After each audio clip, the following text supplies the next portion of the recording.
how to build a secured financial system. How to build a secured financial system. We all need a healthy financial system and future as well. So go get your copy on Amazon, okadabooks.com, and Kindle. Thank you. Next is how to overcome the fear of death. I don't know if that is possible, but with this book, it's going to prove you wrong, you and me, that is possible. So if you're curious, just like me, go get your copy on Amazon, okadabooks.com, and Kindle. Thank you.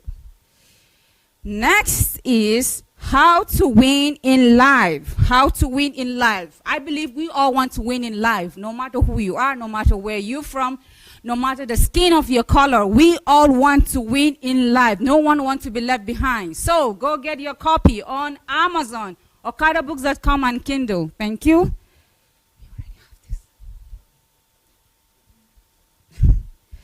Next with me here is when to pray, when not to pray, when to stop praying. Yeah. So it's not all about, praying, like just keep praying like a religious person, or you're praying because you want to pray. But the question is for you to be organized even in your prayer life. And this is the right book for you. When to pray, when not to pray, when to stop praying. So go get your copy on Amazon, okadabooks.com, and Kindle. Thank you. Next is don't eat tomorrow's food today. Yes, you have to live in the now and here. You don't have to do what you're supposed to do yesterday for today. So I don't think, we should do more than, take tomorrow's food for today. So go get your copy in case you don't even understand what the title is. Well, I would have loved to tell you, but I think it's better you find out yourself. So you can get your copy on Amazon, okadabooks.com, and Kindle. Thank you. Next is who am I? Why am I here? I think this is the best book that you can ever read in your life, really. Because if you don't know who you are, if you don't know your identity, if you don't know your calling, if you don't know your talent, if you don't even know why why you look the way you look, if you don't know, for example, I'm black, and I used to don't know why I'm black, but this book helped me to find out why I'm black, why I'm from Nigeria. So please, and then the most important part is why am I here on earth?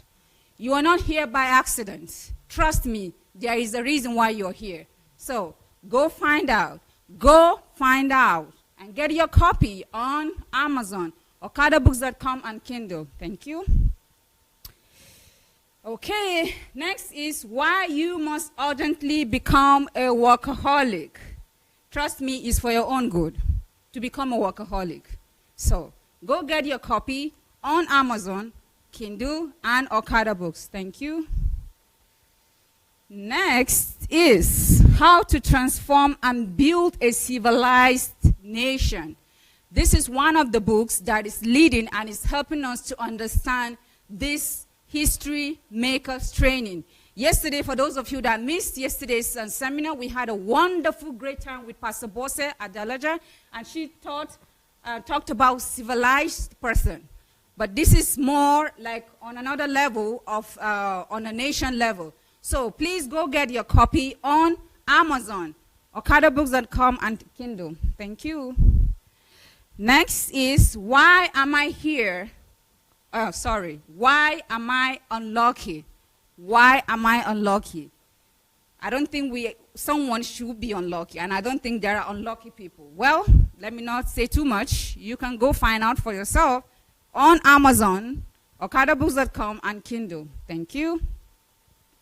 Next is the creative and innovative power of a genius. The creative and innovative power of a genius. When we talk about genius, we only read about them or we, watch them in movie. But today, DSA is telling us that you and me can become a genius. Yeah, it's very, very possible. So if you want to be a genius, please go get your copy on Amazon, okadabooks.com, and Kindle. Thank you. Next is read. Wow. I don't know why this title is kind of interesting for me. Yeah. Okay, read yourself A Shallow Mindedness. Please get your copy on Amazon, Kindle, and Okada Books. Thank you. Next is how to keep your focus. How to keep your focus. How to keep going in the right direction and to keep doing what you are supposed to do consistently. So please go get your copy on Amazon, Kindle, and okadabooks.com. Thank you. Next is Nigeria and the leadership question. Yeah, when you hear the first word Nigeria, it's not all about, this book is not only for Nigerians. Anybody can go get this book. It's about leadership of a nation. So please go get your copy on Amazon, okadabooks.com, and Kindle. Thank you. Next is the Nigerian economy, the way forward. Hallelujah. There is a way forward for Nigerian economy. And if you want to find out how that is possible or if that is true, well, go get your copy on Amazon, okadabooks.com, and Kindle. Thank you. Next is create your own network. Create your own network. Please go get your copy on Amazon, okadabooks.com, and Kindle. Thank you. Next is how to create core values in a child. How to create core values in a child. We all have children in our lives that we see every day. And we shouldn't just smile or play with them, but I think you can help them to become better in their lives. So please go get this copy on Amazon, okadabooks.com, and Kindle. Thank you. Next is how to make Nigeria the greatest country in the world. Wow. Yes. And I believe it's not only for Nigeria. I believe it should also apply to other nations. How to make Nigeria the greatest country in the world.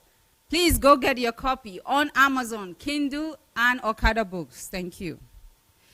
Next is life is an opportunity. Yes, you and me are alive today because there is an opportunity for each of us. So please go get your copy on Amazon, okadabooks.com, and Kindle. Thank you.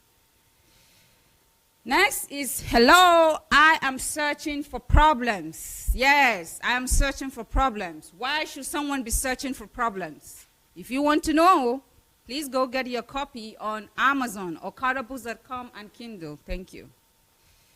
Next is work is better than vacation. Labor is better than favor. Work is better than vacation. Labor is better than favor. Go get your copy on Amazon, Kindle, and Okada Books. Thank you. Next is 7 tips to self-fulfillment in life. Yep, we all want to be fulfilled in our lives. So this is a guidebook for you. Go get your copy on Amazon, Kindle, and okadabooks.com. Next is your greatness is proportional to your trials, crises, and tribulation. Your greatness is proportional to your trials, crisis, and tribulation. You can get your copy on Amazon, okadabooks.com, and Kindle. Thank you. And for those of you that are just joining us now, we are on DSA platform, so I'm just introducing a few of his books because he is the author of over 300 books, so I'm just helping you to advertise or to explain a few of the books. Here with me is Where There Is Problem, There Is Money. Where there is problem, there is money. I don't think anybody should be missed out on this book because we all need money. Thank you. You can get it on Amazon, okadabooks.com, and Kindle. Thank you. Next is the danger of monoculturalism. The danger of monoculturalism. Yeah. You can get your copy on Amazon, okadabooks.com, and Kindle. Thank you. Next is poverty mindset versus abundance mindset. Poverty mindset versus abundant mindset. Yep. So you should get your copy and find out how is even possible, or what is poverty mindset about, on Amazon, okadabooks.com and Kindle. Thank you. Next is discover the source of your latent energy. Discover the source of your latent energy. The title of the books, most of them are very, they make you curious of what it's about. That's the whole point. So don't miss out. Go get your copy on Amazon, okadabooks.com and Kindle. Thank you. Next is Only God Can Save Nigeria, What a Myth. Yeah, Nigerians will relate to this more. But once again, it's not only for Nigerians. Anybody can get this book. So please go get your copy on Amazon, Kindle, and okadabooks.com. Thank you. Next is Insulted by Ungodliness. Insulted by Ungodliness. You can get it on Amazon, okadabooks.com, and Kindle. Thank you.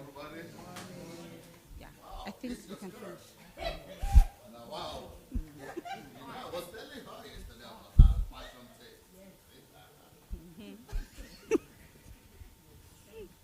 Okay, so last with me here is Church Shift. It's one of DSA classic books. Church Shift. This book is needed for everyone. Be you a pastor, be you an ordinary person, we all need this book. Go get it on Amazon, okadabooks.com, and Kindle. Thank you. Do you monopolize the right to order for my wife? Yes, yes. Make me the order. No monopoly. No. I think we'll be all telling you to become a fashion designer instead of a HMT coordinator. No. No. I like coordinating HMT. I like coordinating HMT. Yes. Well, you are doing well with the fashion too. With the other one too. I promise to do better with the HMT. Yeah. Yeah. So thank you.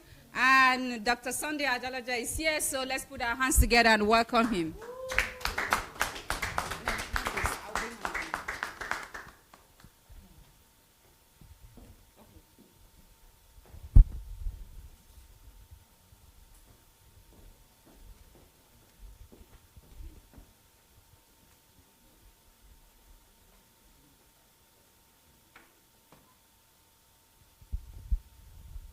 Hello, everybody. Sorry, I almost didn't greet you. Thanks to Babusha. Babusha's cat. I forgot you all. You see?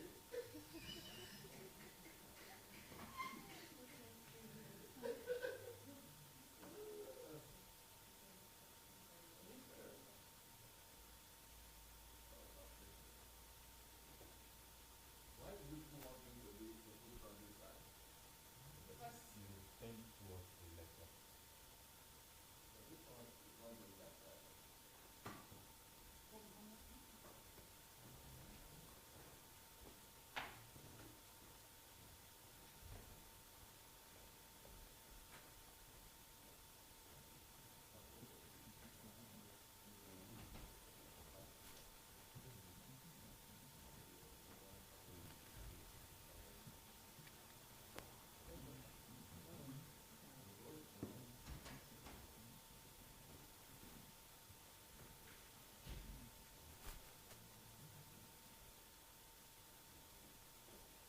So how are you guys doing?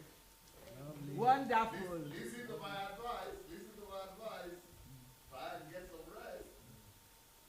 Try and get some sleep during the day and during the night. Irene, I don't want Italy to come with arrest warrant to me. Get some rest. Same thing with Matilda. I don't want your children. You know, I promised them that you'll be okay. Okay? We want you people to take care of yourself. We are just training you. We don't want you to in the process.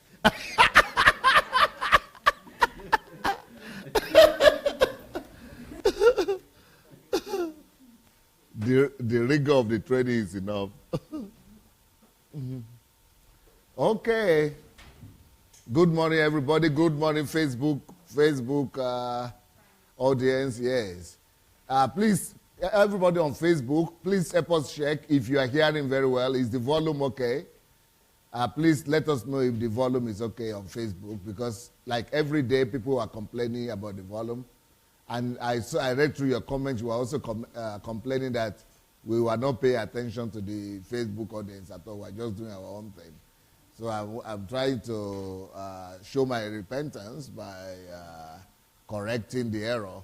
That's why I'm remembering you now, and I'm caring for the volume if the volume is not okay.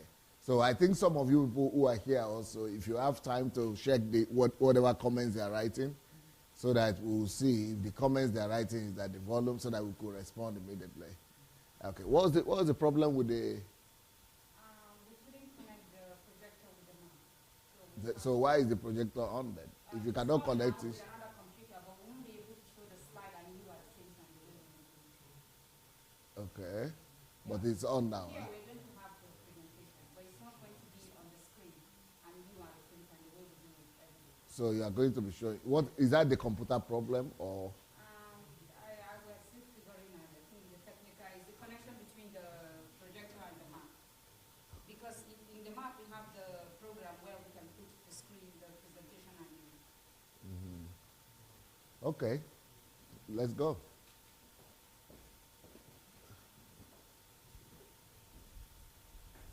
Pastor Pierre, how are you? Yeah, I know that I shouldn't worry about you because you'll be here before. I'm sure you are doing well. How are your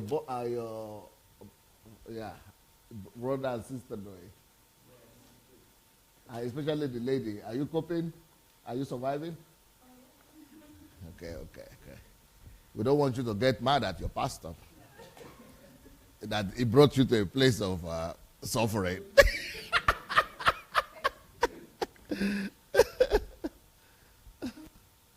Okay, here we go. All right, so we are continuing our training, how to build a developed and civilized nation. How to build a developed and civilized nation. And the topic of today... I think I'll bring that. Okay. So, but then you have to promise me that you are not going to go to sleep.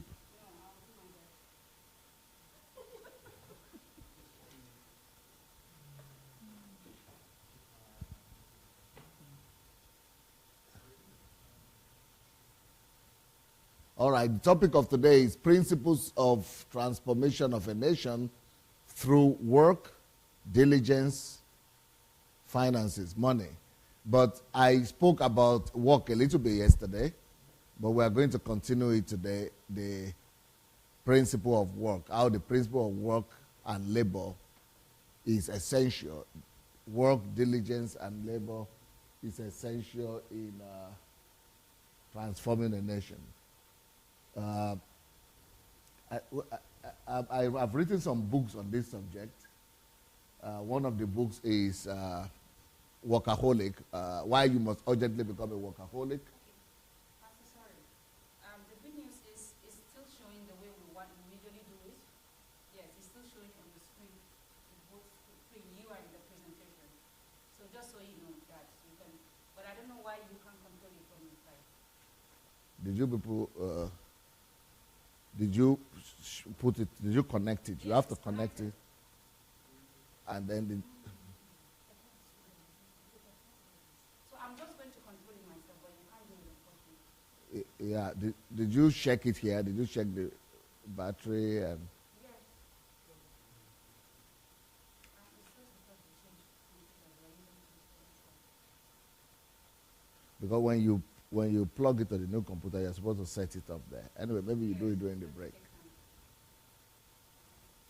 So, where are the books? Let me see give me a copy of Why You Must Urgently Become a Workaholic and Labor is Better Than Favor. All right. They are bringing, he's bringing them here.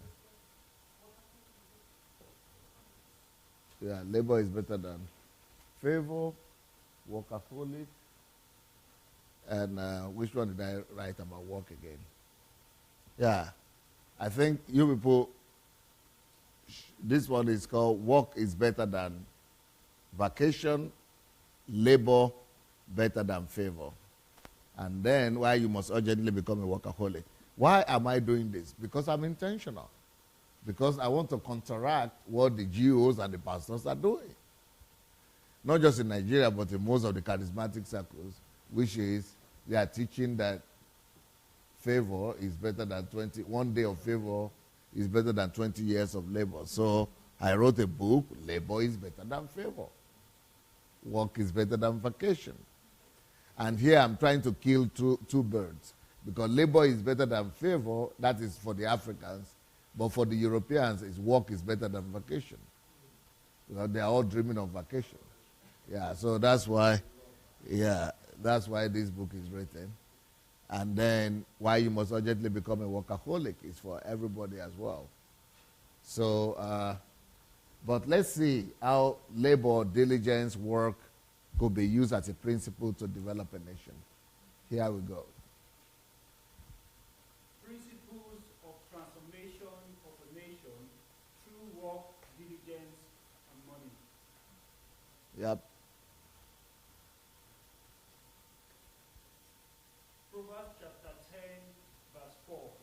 He who has a slack hand becomes poor, but the hand of the diligent makes rich. So it doesn't matter how much you pray. If you have a slack hand, Proverbs 10:4 says, he who has a slack hand becomes poor. So the same thing you could be said about countries and nations. So nations that have slack hand will become poor. A country that has slack hand is going to be poor. So either you like it or not, it is not prayers that develop a nation. It is not religious activity that develops a nation, you say. If a nation will be so religious, prayerful, and do everything right, religious-wise, but if they are slack, not even being lazy, but just slack. And the difference between being lazy and slack is that laziness is just like you don't want to work. But in Africa, we work, but we are slack. We are not compacted. We are not, it's not coordinated. We are not moved. We are not driven. We are relaxed. We are slack. We do it at our own pace, at our own convenience. We are just slack. And that is the basis for poverty. So, but in Europe, you cannot be slack. Because everything, you cannot afford to be slack. If you are slack, you will not be able to pay for your insurance, you will not be able to drive your car, you will not be able to live in your house, you will not be able to pay for your medicals, you are out in the street if you are slack. But in Africa, if you are slack, no problem. Your relatives will do something. You have your father's house. Do you know that in Europe there are no things like father's house? No father's house. You have to go and work for your own house. So we are slack. And that is one culture that must be altered and changed. We need to be able to teach our people and train them and convince them that we need to. So when I see our pastors talking about 1 day of favor, I say, don't people know the word of God? I mean, it's like people are reading. I don't even know what's wrong with the church in Africa right now, because it's like, either they are reading another Bible, or they are not really taking the word of God serious. Because even the word of God says, go to the ant and learn. I mean, all of Proverbs is full of all kind of encouragement to work and, don't be lazy, don't be slack, don't do that. And where do they bring that from, that 1 day of favor? Instead of encouraging people in diligence, instead of pushing people, and the church is supposed to be the standard. in hard work. I mean, God said he works. Jesus said he must work. Because his Father works. So, what explanation can we have?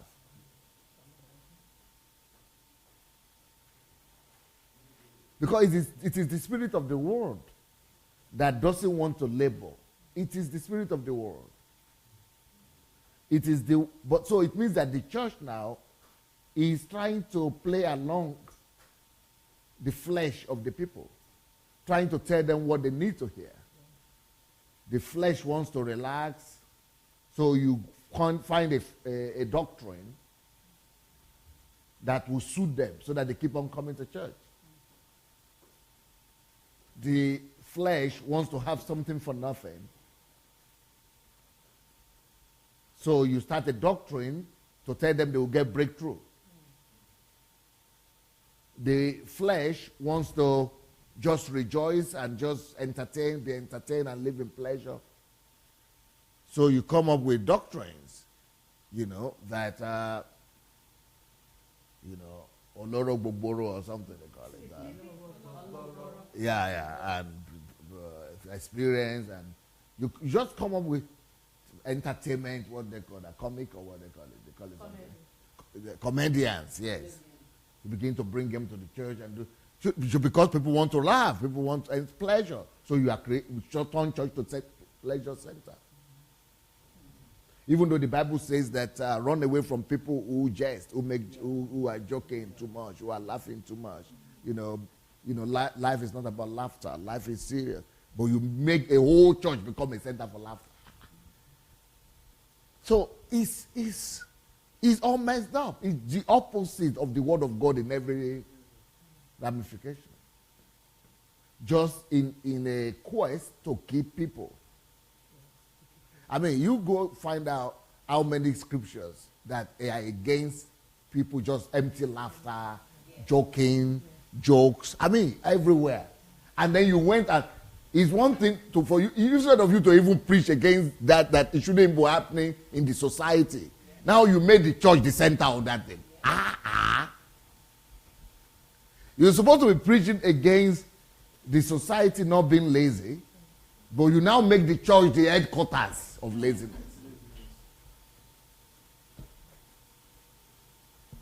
People want to do inferior, substandard work. People want to cut corners. Everybody wants to cut corners. That's the flesh. Every one of us has it. So the flesh already wants to do what is horrible. So he's only looking for any encouragement. Now the church became the encouragement for you to cut corners, whereby you are supposed to come to God to be delivered from it. There is just no way I will keep quiet. I'm sorry. If I'm to keep quiet, I would rather die than keep quiet. It is too much. It's just, I don't know anybody that has the fear of God or conscience that will keep quiet and say, I don't want to offend people. I don't get it. So, but the most deadly doctrine that is in the church right now is the doctrine of breakthrough, witches and wizards, deliverance, saying any problem you have is you don't need to improve yourself. You don't need to question yourself. You don't need to, change your nature. You need to look for who is responsible. You need to look for the enemy that is responsible. So the paganistic tendencies of looking for who to blame rather than what to change in myself is being so entrenched in the church right now. So people right now are not asking, what do I need to change? What is wrong? What do I need to improve? They are saying who to blame. Is it who is responsible? Who is standing for it? Who is behind it? Who is behind it in my father's house, in my mother's? Who is behind the problem? And this is all in an attempt to keep people coming. So that when you tell them that it is somebody who is responsible, then you are the big man of God. You are the one who has revelation. You are the one who has prophecy. So people will come into you. But when you tell people no, the reason they fired you from your job is not because somebody in your village, it's because you are not diligent enough. Because you are not working extra hours. It's because you are not providing the best services. That makes you to want to improve yourself.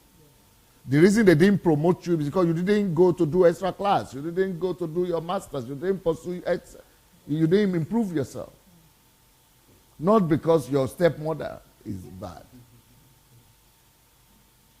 Because so there are two worldviews. The worldview that says it's somebody that's responsible only breeds enmity, suspicion, hatred, anger, kills love. But the worldview that says, no, is you are responsible. Work on yourself. It brings, improvement, self-improvement, growth, development, advancement. Because you say, okay, what's responsible for that cancer? Instead of looking for the enemy, you look for a solution. You do research. You build institutions. You build hospitals. So it leads you to creativity and discovery. So I am, people should know that my concern for the Nigerian church and my madness is much more deeper than calling out names. If you are going to judge me just by the calling of names, it means you are too surface. Because that's only what you see from the surface. Let's go a little bit deeper. You begin to see that there are some senses in what I'm saying. Because these things destroy the foundation of the society. And what are the foundations of the society? Value systems. So instead of the values being the foundation of society right now, we are now having vices. For people not to work, to be doing services every day or going to mountain, for half of the year, that is not those are vices that will destroy the foundation of the society. For people to be expecting breakthrough instead of working for it, those are vices. For people to be asking who instead of what, those are vices. And those things destroy the very foundation of the society.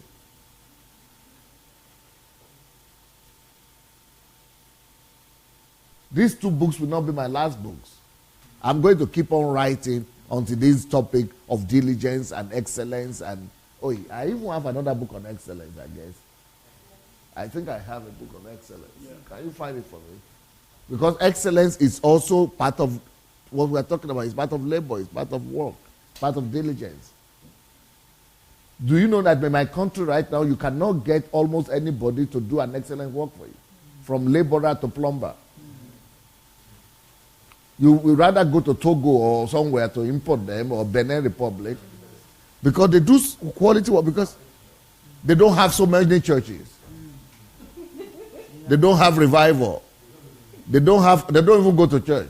They don't have apostle of prosperity. They have not been taught that one day of favor is better than 10 days of. Who is this Oyibo Kolo that came here? Hey, you people, you and Babusha.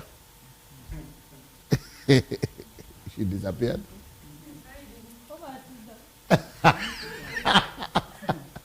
So we need to know that what these pastors are doing is destroying the foundation of the society. This goes beyond church. It is the basis of corruption. When you tell people that there is breakthrough, it means that take a shortcut. So if I see any amount of money that is, not accounted for, I will say it's breakthrough, my breakthrough that has come. I will say it is the breakthrough that the pastor pronounced on Sunday that has come to pass. If I'm supposed to give a contract by merit, I would rather give it to my wife or set up a company and say, it is my opportunity. So merit will be discarded. And the person you gave the job to will never be able to build a good road. It will spoil in the next 2 months. So the whole foundation of the society is destroyed when there is no excellence, when there is no values, when there are no values like this. I just hope people will be able to understand the reason for my madness. Am I mad? I guess I am to some people. I thought I was okay, but I am discovering otherwise very fast. I'm discovering otherwise very fast. But I might be mad, but there are some arguments for my madness. There are some reasons for those madness. Because right now I don't even know who is okay or who is mad anymore. I used to think I was the one who was okay, but right now, when I'm the only one who is strange, I'm now thinking maybe I'm the one who is not okay. Because that's the way they make me feel when you read those comments. That I'm the one who is not okay. They are the ones who are okay. The papas. But I say, if you are the ones who are okay, why is it the nation is not working? Why is it that the Congolese who don't go to church can do better laboring work and quality work than that? Because when we didn't go to church also, we were doing better. When we were going to Catholics and the Anglican and Methodists and Baptists, we were okay. Our mind had not been messed up. I was faster than you to find it here. Look at the lady sitting there. She got it here.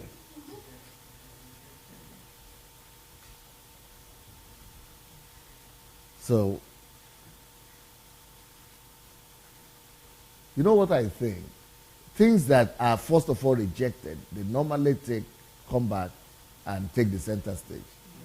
Like they used to say, ladies shouldn't wear trousers. Now they do. They used to say women shouldn't vote. Now they are presidents.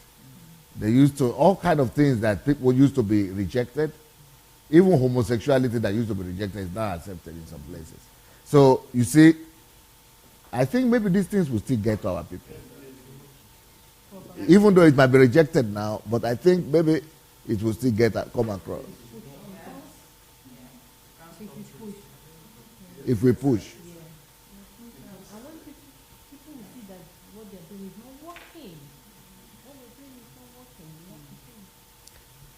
But that's what's surprising to me, because everybody knows Nigeria is not working, but they still keep on going to those churches, you know. Because they have been brainwashed so bad. They are conditioned, yeah. I mean, can you believe it that in my country, people will tell you, okay, for example, a pastor that I really respected. I mean, this guy even comes to my platform, you know. Sometimes. He's not my disciple, but he's like a big guy. He came and wrote me a letter and said, Pastor Sunday, can you imagine what Pastor Chris Oyakilome has done again? I said, what did he do? He said, forget about Chris Oyakilome. Me, I don't even listen to what he says anymore. But I'm sure that Chris Oyakilome is listening to me sometimes. But anyway, this guy now came with the biggest surprise of my own life. I thought he's supposed to be praising Chris Oyakilome for this one, but he's condemning him. So I said, what did he do this time? He said, Chris Oyakilome went and said that there is nothing like husband. Is it spiritual? What do you call it? Is it spiritual? There is nothing like spiritual husband and mommy water spirit. He said, how can a man of God and believe that there is nothing like spiritual husband? I said, see me see trouble. Things are too bad. Can you believe it? They are saying that how can Chris Oyakilome condemn? I said, this is one thing he got right. And you, the normal ministers, the ones who are spiritual, you are now saying, how can he say that? So you believe, I said, then our darkness is too much. This one is one of the progressive. This one is the revolutionary. Who said it?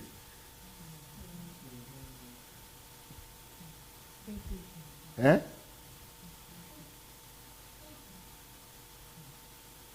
How can you say there is no spiritual husband? He has backsliding. I said the person you are complaining to, you don't know that he's also backsliding. That if to go by that definition, I have been backsliding before Chris got it. I have been saying there is no spiritual husband long time ago. It means I have been backsliding earlier. And you are coming to me to complain. The sheep backslider. The sheep antichrist.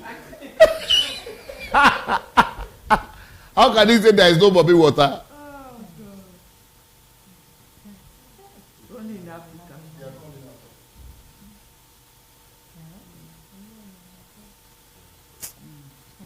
Pray, guys, just pray for me that this my lawsuit here should end up on time. I need to go to that country. And God, oh, look who came. Pastor Rory!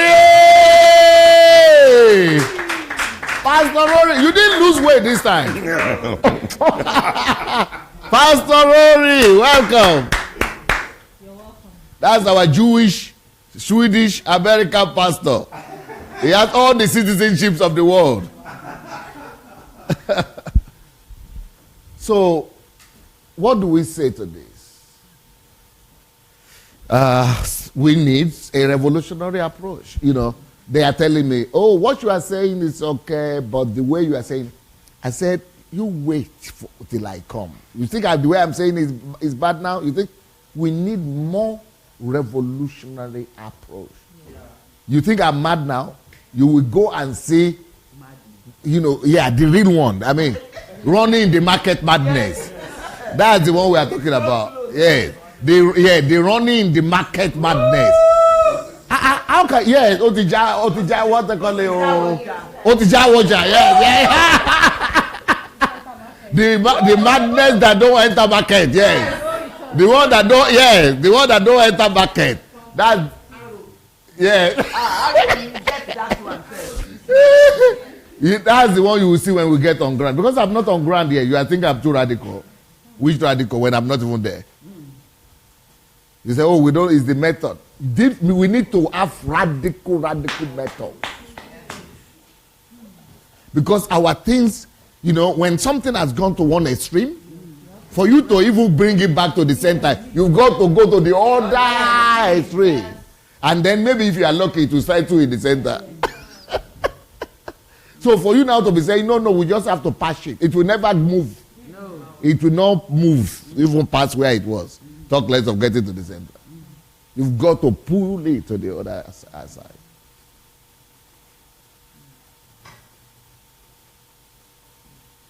So, can you go back to the slide? To the title? Yeah. Principles of transformation of a nation through work, diligence, and money. There is another book I need to have here. We call it The Dignity of Labor. How to transform a nation through the dignity of labor. Oh, I see. Okay, yeah, I have it. Yeah, so, I thought there is another topic still. This is how to become a developed nation through the dignity of labor. Yeah. So I have 4 books on this topic. How to become a developed nation through the dignity of labor. Excellence, your key to elevation. Why you must urgently become a workaholic. Work is better than vacation. Labor better than favor. Yeah. I said I'm going to write 10 books minimum on this kind of different dimensions of things. Because we need to uproot these vices from our society. And from our pulpits also. Because why should I write books? You say why? Because first of all, people need to know the truth. Secondly, pastors are asking me, okay, you are saying these things we are preaching is bad. When I listen to you finish, I don't know what to talk about again when I get to church on Sunday. Okay? That's why I said, before I come to really start the revolution, at least you will have something. So that when you don't know what to talk about again, you will get new material. You'll be able to know. Because some people tell me, what will I talk? If you said all these things, everything I know is wrong. So what will... it's like cutting my hands and my feet and then say, stand there. I can't stand because I don't have feet to stand on. No more message. All the messages are wrong. If all the messages are wrong, that's why we need to write new books. Books that will be able to show you the Bible perspective and bring the truth out. So that's why I think people need this. And not just pastors, but even Christians. We need new talk, new doctrines. Yeah, new messages. Yes, new mindset. And that's why we need to write the books. Okay, let's go to the next page again. Proverbs chapter 10, verse 4. Stronger, sir. Stronger. You look bigger than me, and it's like you are even more well-fed, sir. And you are even younger. Me, I'm an old man. I can talk stronger than you. So if you are a young man, make use of your strength. Yeah. Proverbs chapter 10, verse 4. Now we are talking. He who has a slack hand becomes poor, but the hand of the diligent makes rich. Yes. So that's what we are talking about. It's not just concerning individuals. It's concerning nations. So nations will remain poor as long as they are slack. And one area where we are slack also is in the area of time. Because it's not just talking about laziness, it's all form of slackness. And we are slack in terms of time too. And when you are slack like that, in time of time, when you are supposed to start a meeting at 10 and you are starting it at 12, 2 hours later, that slackness will lead to poverty. Any country where people don't pay attention to time, and when people just are slack in regards to time, all those countries suffer economically. Because it doesn't lead to to wealth. It leads to poverty. It leads to poverty. So I'm writing a book now on that. It's going to be called How Every African Country Can Double our GDP. Just by maximizing time. How to maximize time every minute and make every minute be productive. If you can make every hour productive, and just that alone will double our GDP. But I've not yet. I've just finished. I'm just about to finish that one. Not yet ready. But yeah. So slackness in work, slackness in timing, and in culture, in doctrines, worldviews, these things lead to poverty. And the churches, unfortunately, are the ones who are bringing these things up. Especially laziness and things like that. So we need help. We need to quickly hand over a new message to our next generation, to our children's generation. And some of us who are still hoping to live for another 30 to 40 years, we are hoping to still see it. Yes. Because even though I talk about death all the time, but I'm not getting ready to die. Yeah. I just talk about it just to say in case, because it's in God's hand. But I plan to be around to bring about the revolution, you see. Yeah. So here we go. If any nation is to experience abundance and prosperity, the citizens must be taught to love work and not slack. Okay. Proverbs chapter 24, verse 32 to 34. When I saw it, I considered it well. I looked on it and received instruction. A little sleep, a little slumber, a little folding of the hands to rest. So shall your poverty come like a polar, and your need like an armed man. Well, unfortunately, that's what we have in our nation. And that's what we do. You remember the film we watched yesterday about America and about working hours and about, they are even telling Americans that you have a chance to take 6 weeks. So most of them are saying, 80% of people say, no, we want to go back. Even the 2 weeks they have, they are still cutting it short and coming back to work. And And after hours, they call them extra work, or what do you call it? Overtime. What? Nobody even practices that in our place anymore. Overtime. But that's why economy grows. The more you produce, the more you have. But our own is little rest, little party, little owambe, and all kind of that's what we celebrate. We are not celebrating work. So that culture needs to change. We don't celebrate work in our place. Pastors tell us that work is a curse. And labor is even more a curse. So God is the one who is cursed then, because God works. Jesus is cursed then, because Jesus works. Okay? Slothfulness or laziness is the first reason for poverty. Yeah, well, I'm sorry, Africa, and this not to insult Africans, but the word of God remains. We need to do better in the area of changing the mindset of our people in regards to work. Okay, for example, all of us in Africa used to think that we work hard until we go to Europe. I don't know of you, but when you get to Europe or America, you discover that, wow, I don't work before at all. Yes, I've not worked before at all. Now work they start. And that's why a lot of pastors in Europe, they don't work, African pastors. They don't go to work. They work in church. They say that is their work. Full act. Yes, that's what they call it. And I say, what are you doing with full time? If you are full time, we must see the product. We must see the resources. I became full time because, we were already having 2,000 people. If you have 2,000 people, okay, be full time. If you are having 20 people and you are full time, I don't understand.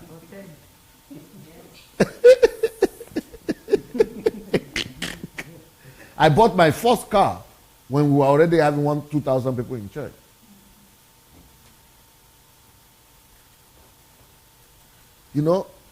But if you can work, then work and buy your jet. But not on the back of the poor people. Okay?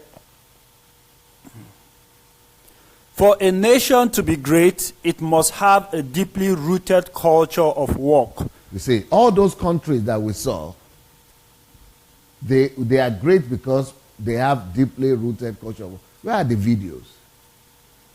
Have we gone? Let's see some videos, please. Are you okay?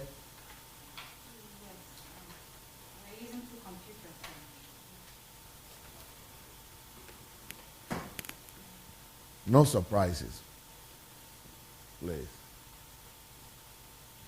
Depending upon how well you do, and particularly if you're starting a company, you need to work super hard.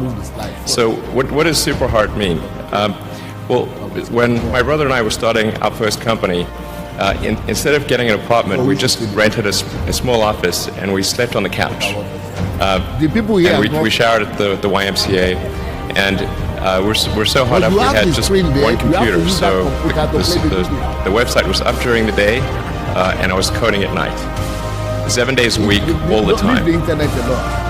And I briefly had a girlfriend in that period, and in order to be with me, she had just... Brad. Hello. Как тебя зовут? Ваня. Слушай, бери. Мы будем здесь показывать на экран, а камера просто пускай берет с экрана на это самое все. He said they are going to see it over there, and we just by faith. As if it is those words at home I'm teaching. The people here are the priority. They pay for their tickets to be here.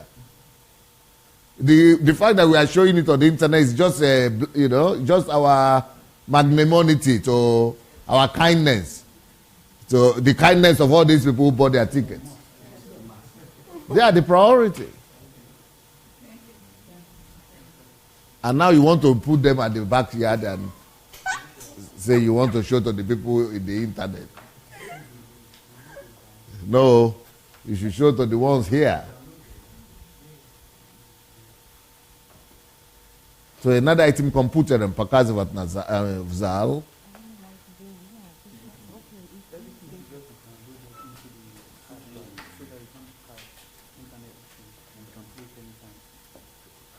Where are the men even? All these men, they are going to work. They don't want to take holidays to be able to do HMT for us.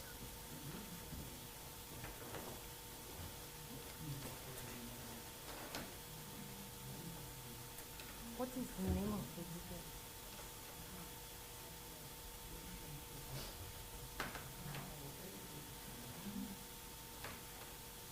So this night that they've called it.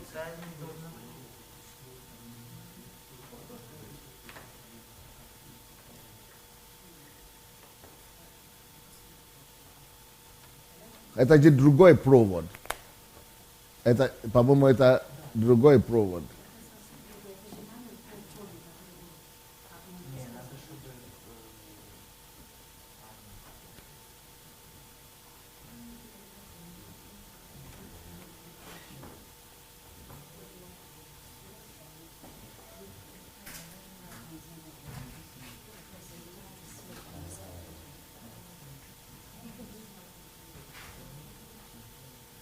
Это напрямую сын зайдет без белого, без белых представь.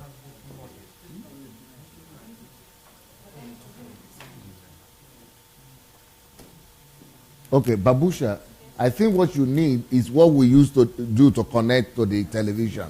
Is the connection to this Mac notebook. That's what we need to bring, I guess. That's what he is looking for. That's why he cannot use this one.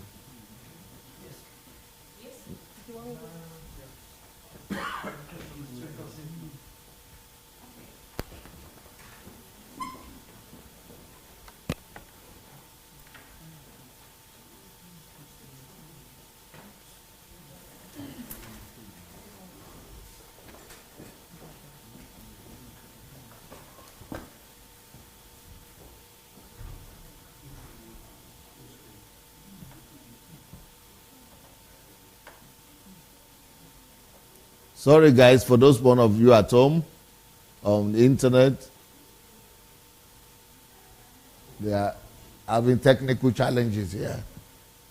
We hope we'll be able to resolve it. There you go. It's right here. А звук есть там?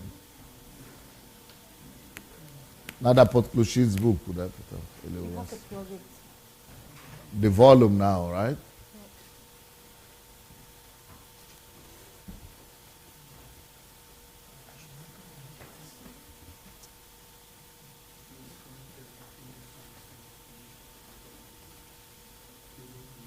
You gotta play it.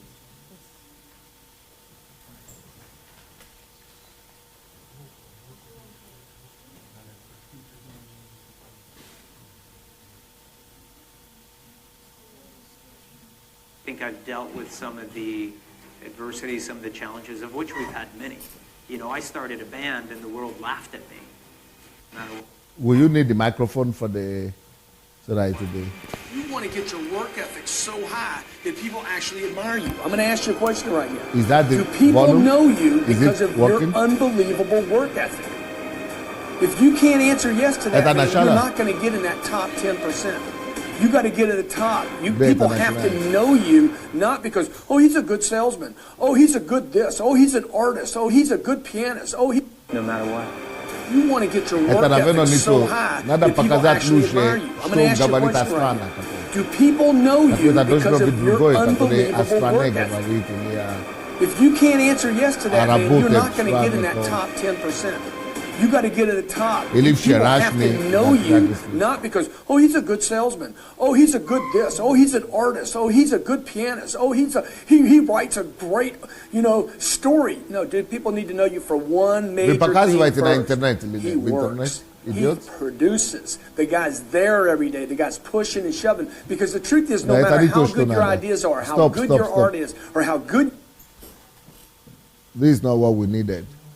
We needed the one we showed yesterday. You have the one we showed yesterday?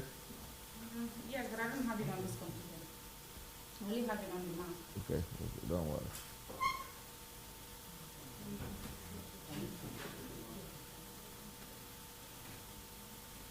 Okay.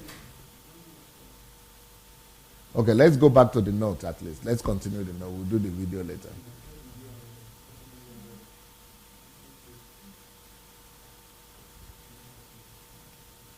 All right, so Al, can you continue?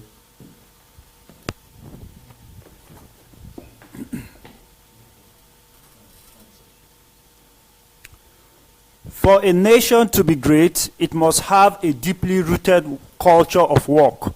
That is a national consciousness that encourages the love for work. Yeah. So with a national consciousness we need to set up in Africa. It's a cultural thing. We need to, and who remembers, how did we say we could change that? How could we make a whole nation to begin to live right? How could we change attitude and the heart of people? Who remembers from yesterday? Propagation and legislation. Yes. You know the way they did it in Russia here? They did it through legislation. Even though it worked, but it's counterproductive. When you only rely on legislation, so how did they do it? What they did is that at 9 o'clock in the morning, everybody must either be on the way to work or at work. So the police are instructed to go out every 2 hours. At 12, at 10, 12, 2, 4. You patrol the shops and the cities to see anybody walking free. So if you are walking free, then you have to produce your papers that you have holidays that time, or you're on vacation, or that your work has released you to be free. Why are you not working? That's legislation. China is like that. Japan is like that. But Japan now, it has also become a culture through propagation. And America is through propagation. So propagation is what we just saw yesterday. Let's show that film of yesterday when we can do the video. Let's do the video of yesterday. So the propagation is what we saw with America. When they are telling them, do you know that all other countries in Europe take vacation for minimum 6 weeks? And you only have 2 weeks? And he said, yeah, we know it's okay, but we like it better here. You like 2 weeks better than 6 weeks holiday? He said, yeah. Then it went ahead to say that even those who have 2 weeks, sometimes they cut it short to come back. That is, they are brainwashed. That is what propagation can do. They have brainwashed the people's mind so much that they have now believed that work is better than vacation. That is the kind of culture we should be aiming to create in Africa. That is the kind of changing culture that we should be aiming at. To make our people to begin to believe that work is better than vacation. When you attain that, there is no way that country will not develop. And that's what Japan also has attained. China has attained it. But it's not natural to the nature of man. It is only through informed, intentional, purposeful cultivation of culture. So these things were done intentionally. And we need to be intentional in making our people embrace the culture of work. Yes, sir.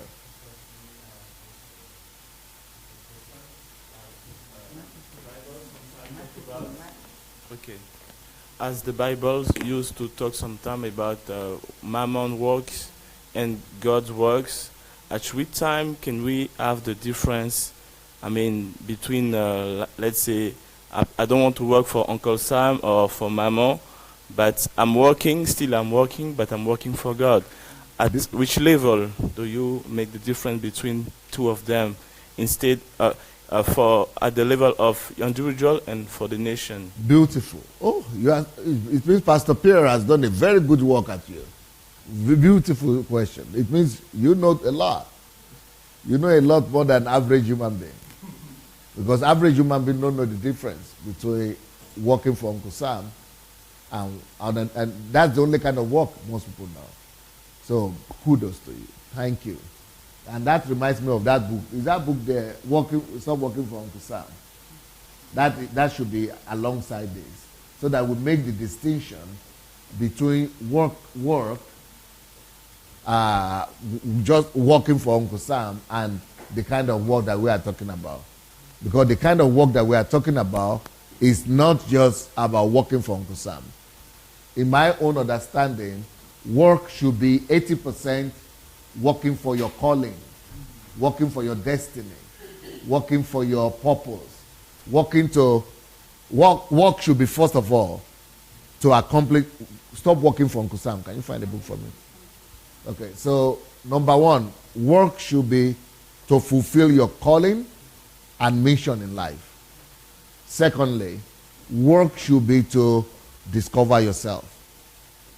Thirdly, work should be to maximize the resources of God in you.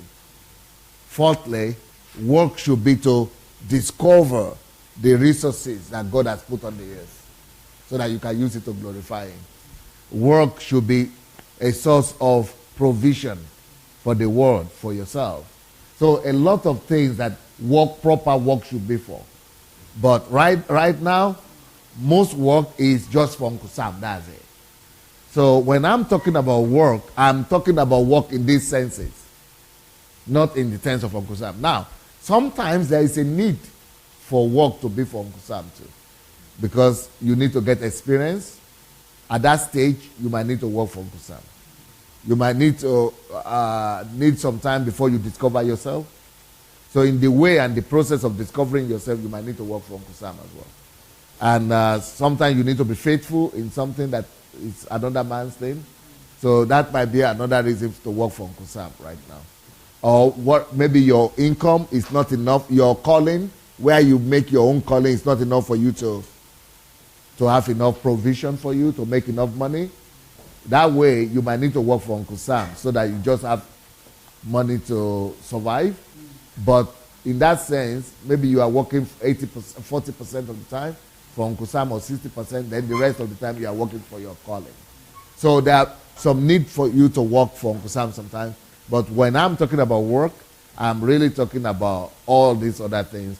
Working for your purpose, working for the fulfillment of your calling, working to discover and to conquer your promised land, and working to fulfill your vision and God's mandate on your life, working to discover yourself, working to be a source of blessing. All these things rather than the work just to survive. Because working for Uncle Sam means you are working to survive. Working for Uncle Sam means you are working to make a living. Working for Uncle Sam means you are working for money. Working for Uncle Sam means you are the servant of work and of money. Working for Uncle Sam means that money is not working for you. You are working for money. It's making you subhuman. It's making you the horse. In the 18th century, they used to have the horse. Is it the horse you call it? The horse and the cart, yeah. So you are the horse pulling the cart. That is what it means working for Uncle Sam. Yes. And that is well and better explained in this book. Start working for Uncle Sam. And also here, work is better than vacation, labor is better than favor. And also here, dignity of labor. Yeah, please. Thank you, Pastor. So, what are the principles, or how could you then, at the level of a nation, help people to work not for just money or for the business, because everyone is not believers in a nation. If we want to maybe change the things, so how could we introduce the notion of calling in the work of all these people who are not all believers? Oh, beautiful. You know that, when it comes to self-fulfillment and self-realization, discovering who you are, working according to your calling, working according to your purpose. It's not only believers who talk about this. Somebody yesterday mentioned a name of Anthony Robbins or something. Is it Robbins you call him? Anthony Robbins? Yeah. Tony Robbins, yeah. So that Tony Robbins, he's also talking about calling, and not just him, motivational speakers, companies. So why? Because it doesn't matter if you're a Christian, you are not a Christian, you are a Buddhist. Everybody wants to find fulfillment. So the topic of fulfillment should be introduced, or self-discovery is part of the enlightenment and the education and propagation we're talking about. We have to let people, the whole country, know. And that is the problem with the West. The Western countries, they don't make you to know that you have a calling. They just make you to realize you need to survive. So that is because that is the way the economy and the world system has been built. But Uncle Sam is interested in that. Uncle Sam is not interested in you discovering yourself. Uncle Sam is interested in you just working for them. Because Uncle Sam is looking at mechanics. Uncle Sam is looking at the horse and the cart. So they are just looking at, you are a human being, but you are just a horse to them. You are just a cart and a horse. So, but the whole foundation of the society, any society could be based on this foundation, whereby the whole society has educational system. And this educational system that we have right now is coming from the 15th century, 15th, 16th, 14th century, and where everything just was put there, and everybody just reproducing the same. It's just a conveyor. But right now, a lot of people are already saying the educational system needs to be re-examined, the subjects and things. So one of the subjects that will come in the future in the educational system in the primary, secondary school must be to help all students discover who they are and what they have passion for, who they want to be. So you might have passion to come and do something, repair. Things will still work, but everybody will just be in the place where they need to work. And so that it might not be the whole country, but if we could get 50% of the people to work for what they want to do, then the whole world will be much happier. And the whole nation will be more happy. Now, there will be times when your calling is to become somebody else, but right now, because you are a student, you still need to work in McDonald's. That's okay. You are supposed to become this, but right now, you need to do something else. But that will still be there. But at least you will know you are on your way to your calling, to wherever you are going. I don't know if I answer your question. Yeah. Anybody want to say anything about this? I just want to say, yes. Set time. You can give yourself a time of maybe 2 years. I just have 2 years to work here. Yes. To be able to make money to invest in my calling. Right. Just to get skill on your calling. Or to make money for your next endeavor. Yeah. Yes, please. I have a question. Yes, ma'am. This is, let's assume I'm in Nigeria, but I'm not. And maybe I'm used to the... You are so incredibly flamboyant. I can't stop looking at you. Thank you, Pastor. And... Let her talk where she is now.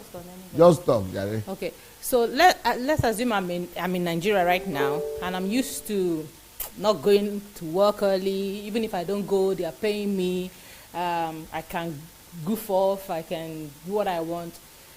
How will the person develop this work ethic for a global level, coming from that background? Because if you're talking about Uncle Sam, the person does not even know, like let's say a typical person that just used to going to a one-bed party and all that. So where does the person start? What can be like a system of when you get to this level, then you go to this level? That's what. Yeah, if the person is not going to come across this material, he will just think he's living a normal life. and he will be living in ignorance, thinking he's living a normal life.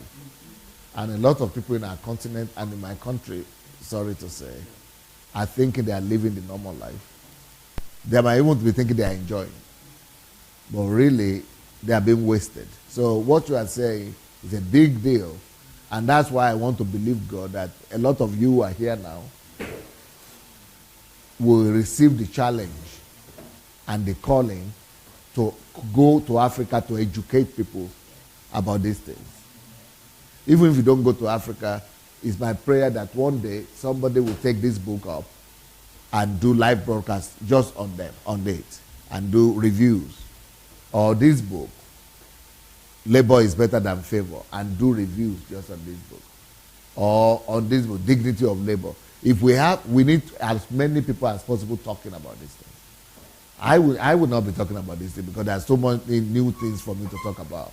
So I'm done. I write the material, I put it out there, and I'm gone to another one. So we will need people to take over all these issues and educate people. If our people are not educated or enlightened, or people don't have what they call self-development by themselves, they don't discover these things, they will never be able to compete on work. They are going to remain like that. And we are going to be wasted as a continent, as a people, as a nation. We are never going to catch up. We are just going to think we are living life, but we are actually lagging behind and being wasted away. So we would need a lot of, maybe one thing God could help us to do, if the church, if there will be an open door for all these books to be introduced in schools, then we could move very fast and catch up with the rest of the world. So the whole culture needs to be changed. Or we might need to have, if we were to be in a position of government or influence in Nigeria, when I go to Nigeria, I plan to do this. We will need an enlightenment program, enlightenment propaganda or education. So, I have a lot of plans on how to bring this to the ears of as many people as possible so that we could adopt. But with the way we are so backward, it would have been good if we could get governors, politicians, to really put this on a national level. It will make us to wake up faster, and it will help us to galvanize our people to a giving goal and change and values faster. But right now, the way it's going to be extremely slow.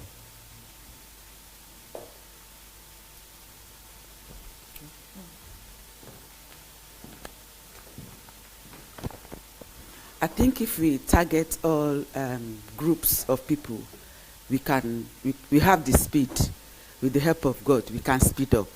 What I meant by that is if they target people locally, maybe older men, have an evening out with everybody, have a practical discussion, market people.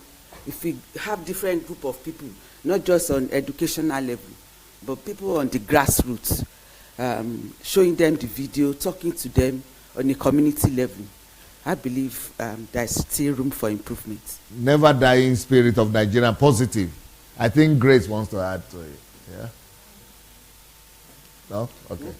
Matilda is here. So this is what I'm thinking. Like I wrote it's not finished proposal, but I have this idea since I started listening to you, and with all this book, that's why I ordered a bunch of your books. I have a lot of them. Like the project I'm thinking about, but they think that I'm crazy. Like when I share my vision, what I have. You need to be a little bit crazy to make a difference, really. Yeah, so they say I'm crazy. You're out of your mind. Like a couple of these Sierra Leoneans that I'm talking Only about what I want to do. Only people who are crazy. Yeah. Yeah, so like my idea, I'm thinking of opening like a vocational institute. So have your books, like I have a bunch of them, like we all can do it for every nation. You open a vocational institute and just target a group, like youth. For me, youth in my country, because they are really broken in my country. So my desire is for the youth. By the grace of God, if God help me, but I have some battle that I have to cross. That's one of the reasons too I started taking social work too. So the Vocational Institute, like you can develop, like Pastor was saying, like the research center. So one will be like just teaching them, like, so you take a book, like it doesn't matter. Like the little kids, you can start teaching them from little. Each person can target like a group. Like for the kids from, let's say from 7 till 11, and then from 12 to 24, and then the elder, like we can do it. If we all work together as a team, like this goal is, it's reachable, I think.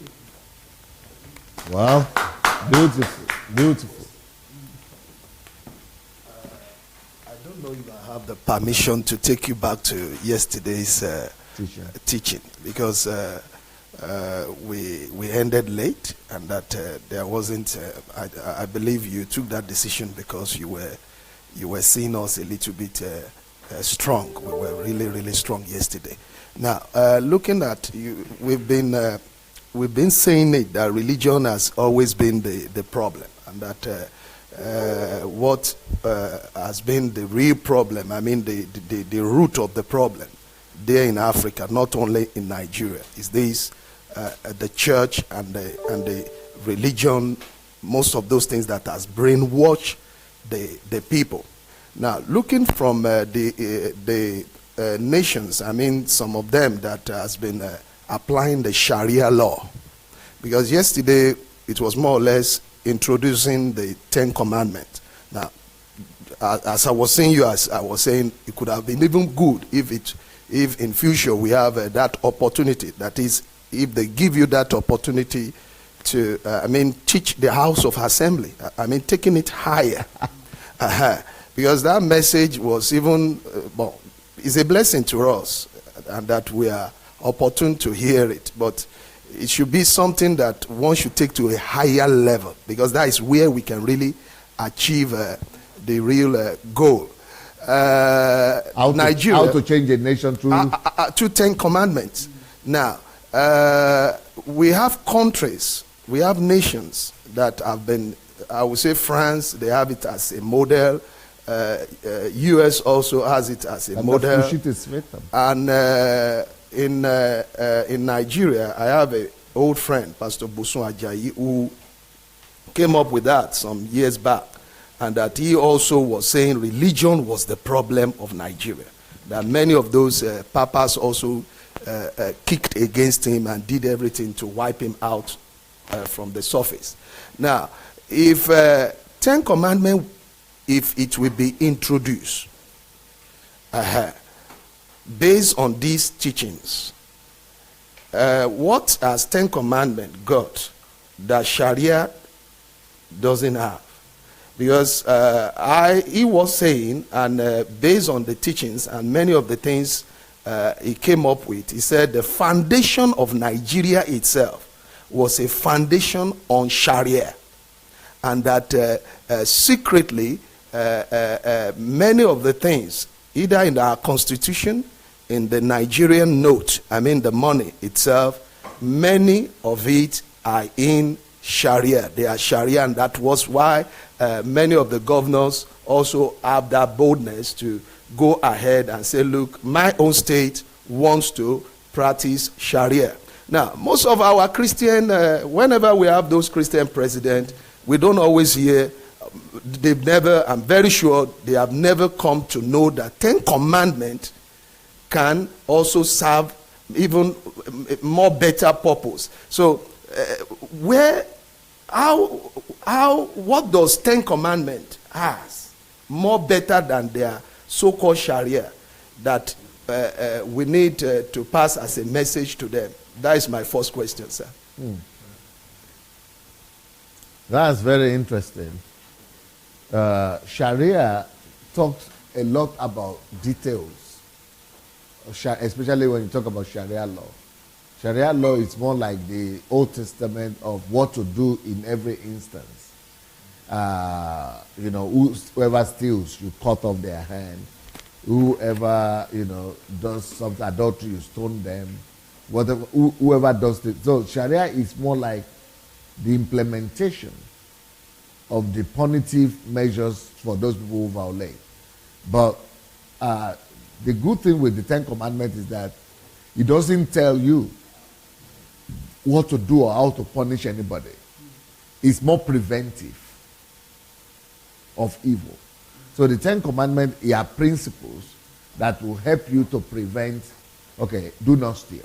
It's not saying, okay, go and cut off the hand of somebody. It's more preventive. So it's saying that do not kill. It's just telling you things that would not, that be no good for you. Don't worship another God. You know, honor father and mother.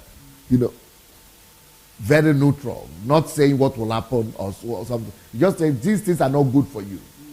So that is a very good positive part of Ten Commandments. So what I would do is, like I said, you know, those Ten Commandments, I put them in a secular format yesterday so that it doesn't sound religious. So we could now, on our own, reframe it into secular laws and determine the kind of consequences, just like in the civil laws, that will be, that will come for the punishment of all those things, rather than using Sharia law that is so crude, in the form of implementation of punishment. So that is what I would say is the thing that the Ten Commandments has that Sharia doesn't have. It's more civilized, and it gives you the freedom to determine as a community and a society what punishment to mete out for what misbehavior, rather than telling you just that. Because if it had said it in the Ten Commandments that anybody that does this, that lost you quart of the air, that you will never be able to change it. You will just say, well, the Bible has said it, or the Ten Commandments has said it. That's the problem the Muslims are having. The Muslims are having the problem with Sharia because it has told them that if you steal, that hand must be cut. And they cannot modify it or modernize it. They cannot now say, okay, we take that the part of it we don't say. But the good thing with Ten Commandments is that it just tells you these things are not healthy, they are not good for you, and these are the things to do to be good for you. So you now, as a group of people, that's why you now need your own parliament, or you now need your own legislation to now say, okay, what should we do to people who violate it? What punishment should we? So you still have your own, but this is just like a guardian for you. You're a guide too, yeah. Thank you. Maybe the last one. We have countries like America that have it in some places, and yes. The Ten Commandments. Yes. They have it as a monument, yes. And that there has been war all along against this monument, and that some of them has already won cases that they should be removed from those places. Yes. In other words, some spiritual consequences. Now, you came up with a solution, yes. Especially that of Africa, if they can apply this Ten Commandments. For countries that have been practicing such before, and that they are about, or maybe as they always say, majority carries the vote. Yeah. They are about to remove it. What is your, I would say, advice to them? Because we have a solution for those who do not have it at all. But those that have it already, what do you think might be the consequences of removing such from their law? Because we've been seeing how it has been helping them. I mean, practicing some of those things, even if it is not up to the level you explained yesterday. That's a very serious question. It's a very, very serious question you just asked now. You don't even know how serious that question is. So what will happen and what are the consequences to nations that used to practice Ten Commandments and use Ten Commandments as the basis? Are you sure the camera is on me? Yes. Okay. So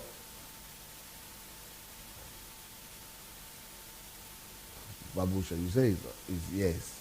He's just doing it now.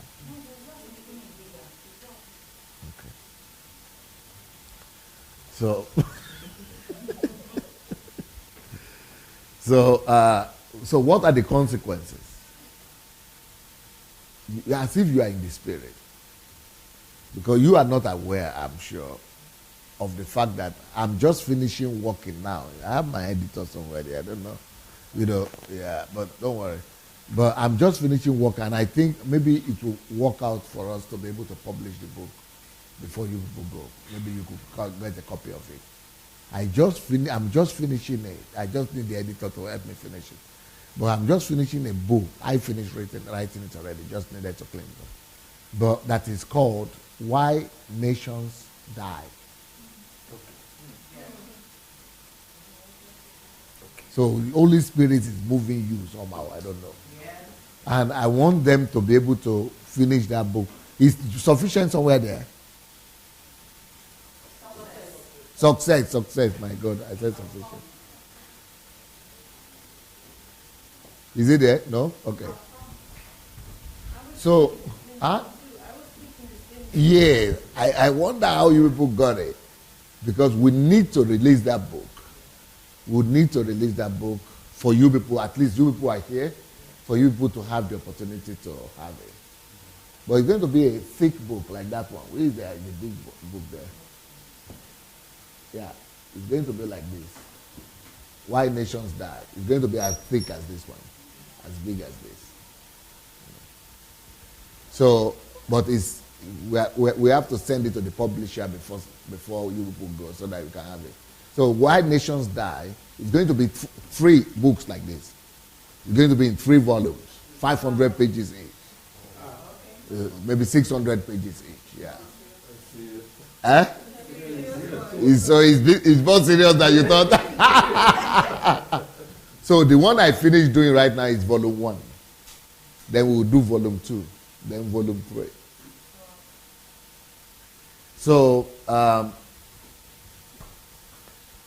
the question you ask for the nations that used to have the right principles, the biblical principles to build their nations on, and now they are removing it. Well, why nations die? Reasons why, yeah. What will happen to them? Number 1, the same thing will happen to them that has happened to the black race and Africa. If you read my book, How Africans Brought Civilization to Europe, can you believe it that Africans used to rule Europe for 700 years? History. Do you know that, almost any country of Europe and America you will find that black people used to rule. But nobody even remembers that today until you go and read that book and see the documents. I think I have that book somewhere there. How Africans Brought Civilization to Europe. Okay. So, it should be, I saw it yesterday here somewhere. Okay. Why don't you just let it be here all the time?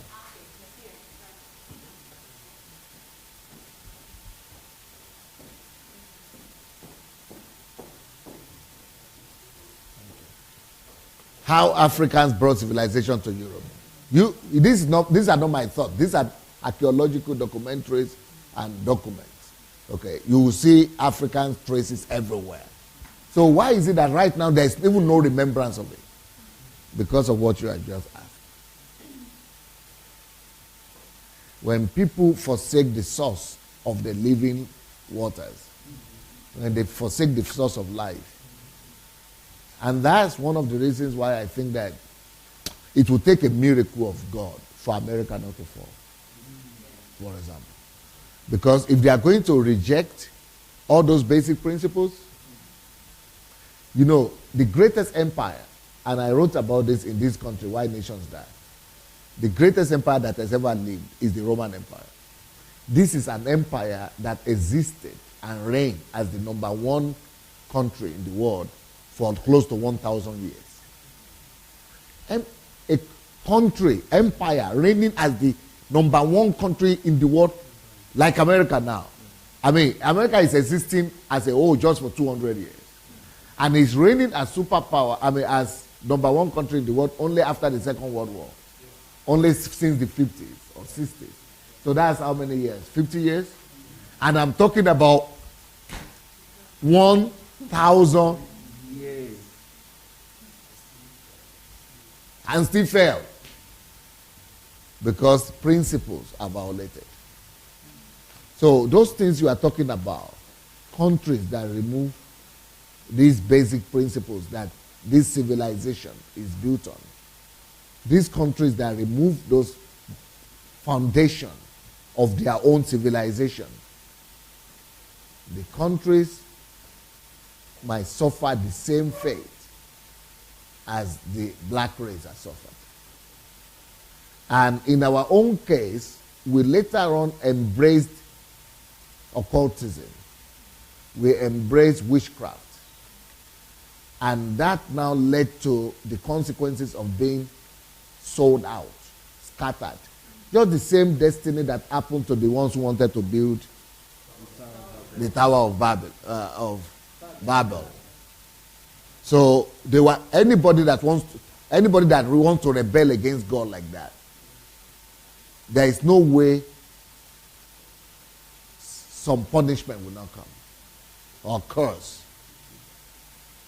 You know, there will be reprisal. What do you call it? Reprisal. Is it reprisal?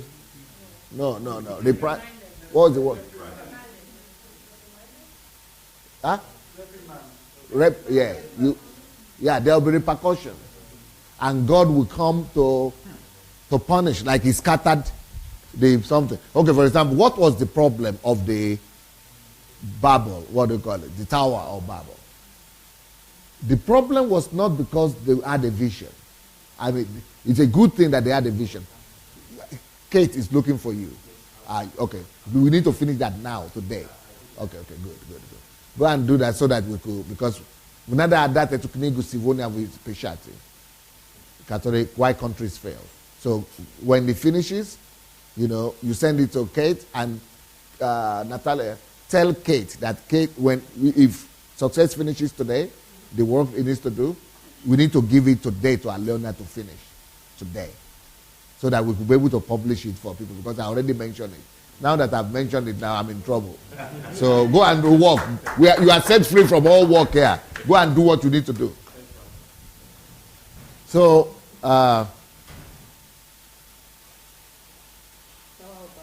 The Tower of Babel, their main problem is not because God is jealous.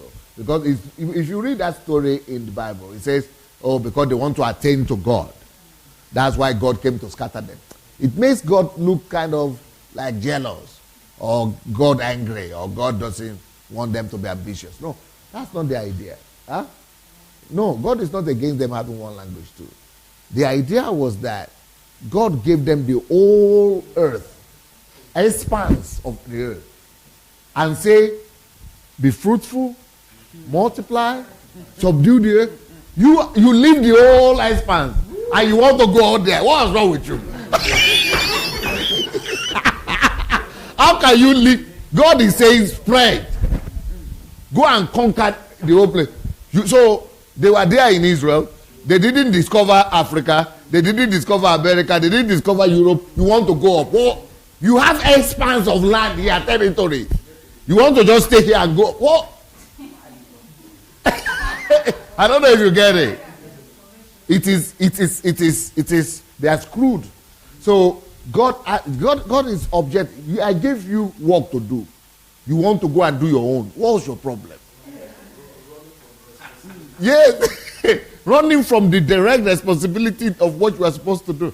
So what I'm saying is that the same thing with the civilizations like this, like America or Europe. I mean, I think Trump is one of the greatest deliverance to America right now. Because if America had continued with the Clintons, Obama, even though the Clintons are my friend, but Obama and Clinton, those Democrats, I said, they were they were ready to make all countries legalize gay, homosexuality. They were putting so much pressure to legalize abortion in every country. If you don't legalize abortion, you will not get American help or help. If you don't legalize gay, you will not get... they were doing crazy stuff. They were turning this our world into Antichrist world. So that is the favor of God upon America that Trump was elected. So Trump, he's a narcissist. He's a narcissist. He's a psychopathic narcissist. But he's the only kind of guy like that. Only narcissistic psychopathic like him can be used by God to do the kind of thing he's doing. I don't know if you get it. Because all the normal people in America, they are too politically correct. All the normal politicians, they will not dare it. That's why God couldn't use any one of them. But someone who is narcissistic psychopath, like he doesn't care. Any decision they take, that is what God can use. You need somebody who is rugged.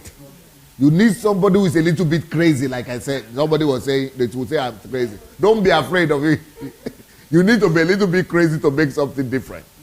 And so you say, so that is, I don't know if they will allow him to go all the way, because they are really fighting him. But if they had given him the freedom, a little bit more freedom that Trump, he would have returned a lot of things that the evil people have done against America and the world.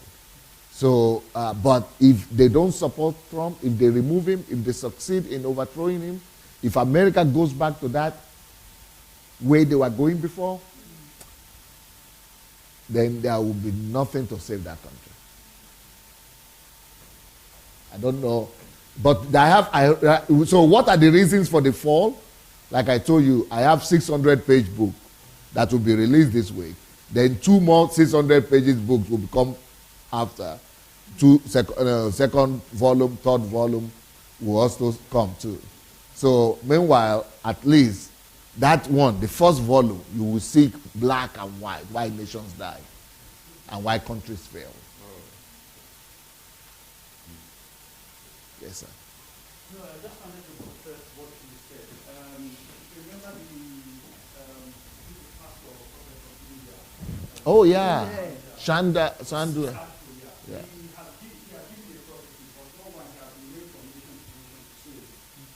And he said that the reason why, even before Trump was elected, it was like God told him that he was bringing Trump to the presidency. And that was even almost a year before the election. And he said, God said that the election of Trump is a window for the church in America to rise up. And that if the church fails to rise up while Trump is in office, once Trump is taken out, exactly what he said, then yeah, we should just pray that they shouldn't succeed in removing him, because, for example, I personally, I like better the manners of the lady, Hillary Clinton, more well-groomed, Obama well-groomed, well-spoken. I like their manners, civilized people, more civilized, yeah. I like them. But if you are in the spirit, if you are in line with the spirit of God, you don't just follow beautiful facade alone. You need to follow what God is saying in the spirit. And I think that Trump is God's mercy upon that country. And right now, I have been saying it for anybody who's been listening to my messages. I've been saying it. For me, if I were in America, I alone am enough to stop abortion in that country and prayer, bring back to school. But you know what I discovered? This gun thing, the strategy I would have used in America, what I've always had in my mind, and I spoke about it one time here, that just mobilize people to walk out and boycott. That same strategy now is being used by the anti-gun, the parents, and there are some children that were killed in Florida or somewhere. And then the parents now are leading a campaign to change the law. That is exactly how to change a country. But the Christians are not supporting those parents right now. All the pastors and the Christians are supposed to come out and support them and walk out and do another civil disobedience that will lead, like Martin Luther King thing. That is how you change a country. But right now they are just looking at them because my child was not killed. Or even some Christians are bragging themselves that we didn't go out to march with the other children. We sit in for the gun. You know. And Christians, they don't understand that if a country is killing itself like that, you need to change something. Oh, we know we want our guns. Well, you have your gun, but you not have your children. Something needs to change, but some people don't understand. But that's the same way you bring prayers back. That's the same strategy. That's the same way you stop abortion. But we need to be able to organize and have a effort, a united effort of Christians. But in America, people are too focused on building their own ministry. So everybody is building his own ministry. Sunday, they like their ministry.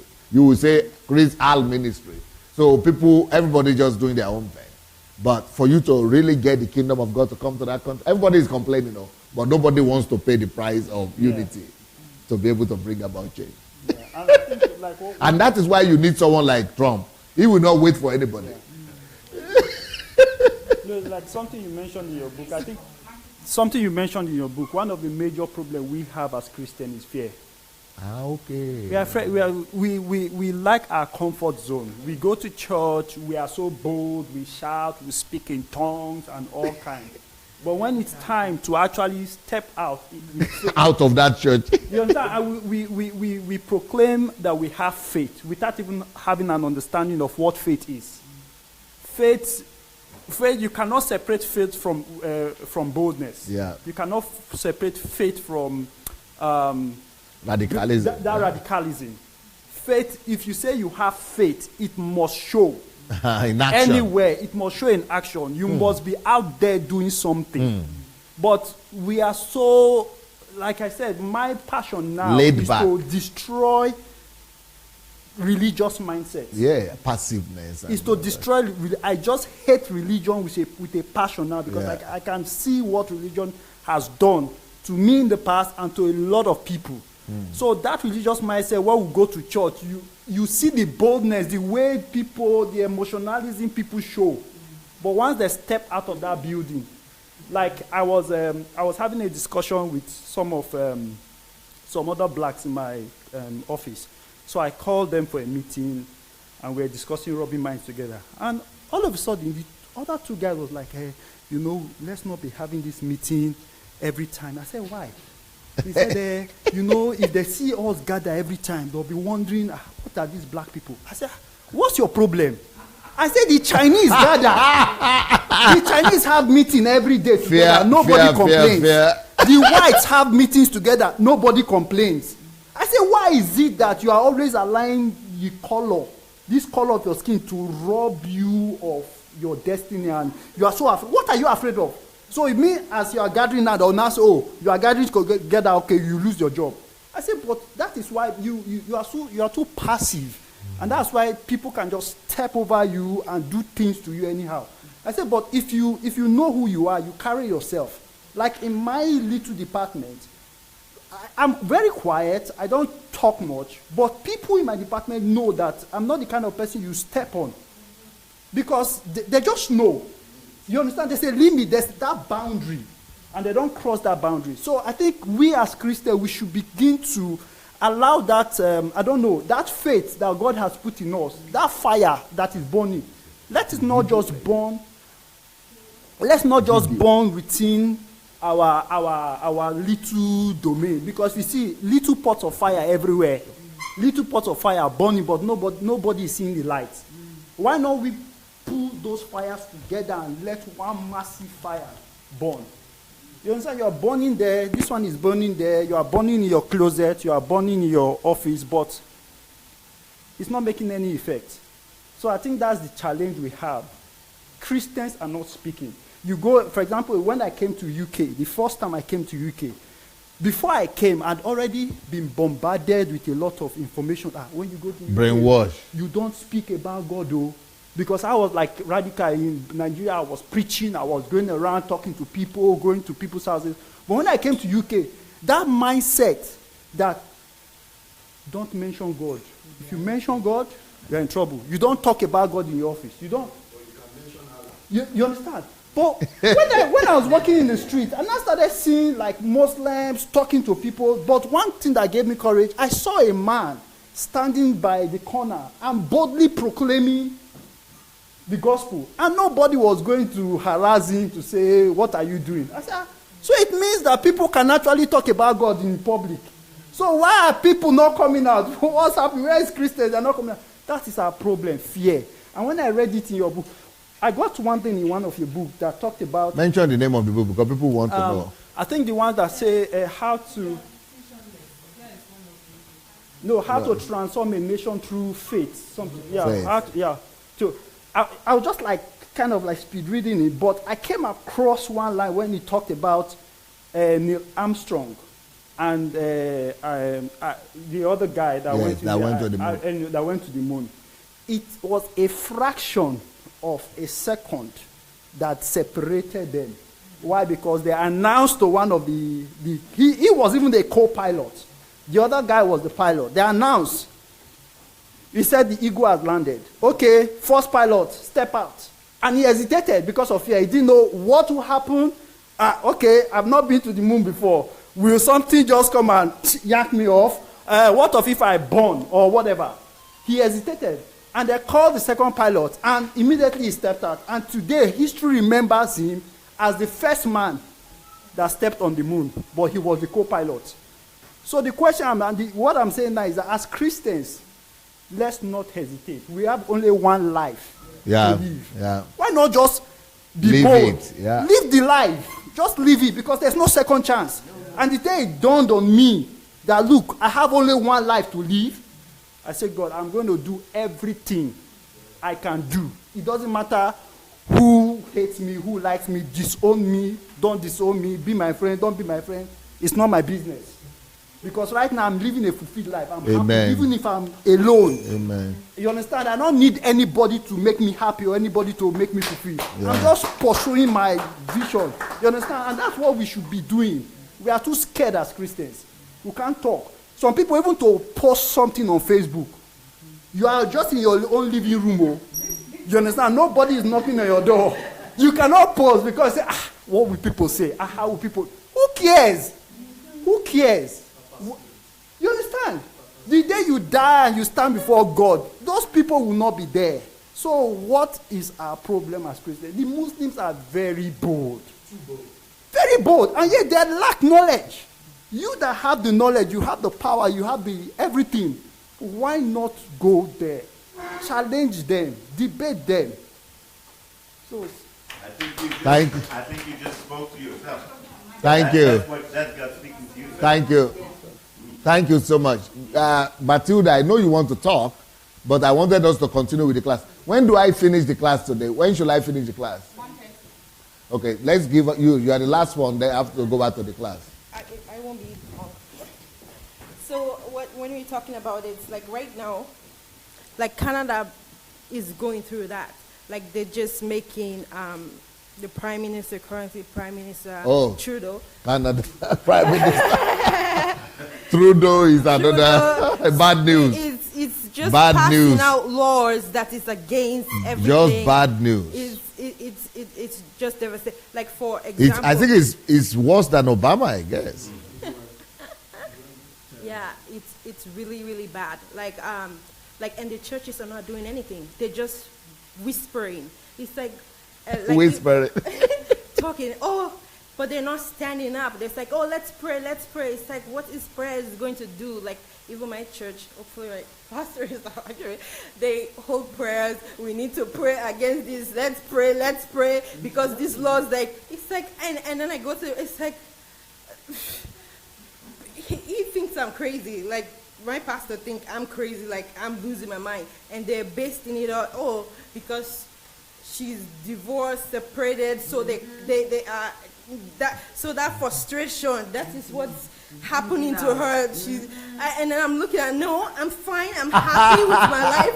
Like, it's not because I'm divorced. I have 2 kids I have to take care of. That is not what's happening to me. Yeah. But they don't get it. Like the Lord, even like why my pastor started talking and started preaching about it, because if you want to apply for internship into a church, now you have to sign and say that you agree to abortion and stuff. No. Yes. Yeah. Yes. Even in my church, the same problem. Yeah. You have to agree. If not that. In Canada. Church, the church cannot have a sponsor for internship. Yeah. Yeah, you have to sign. If there's no internship, they will not give you money for internship. Yes, that's how bad it is getting. Yeah. Wow. It is really getting bad. That's all I want to say. I didn't know it's as bad as this. It is. That's Okay. when my pastor started talking, going on Facebook, we have to do something about it. It's like, yeah, praying about it's going to do anything. Yeah. Okay. Thank you. Now let's go back to the class. And the class today is how to change a nation through work, labor, diligence, and all that. Money, yeah. Yep. Okay, let's have a look at this video. Can you make it louder?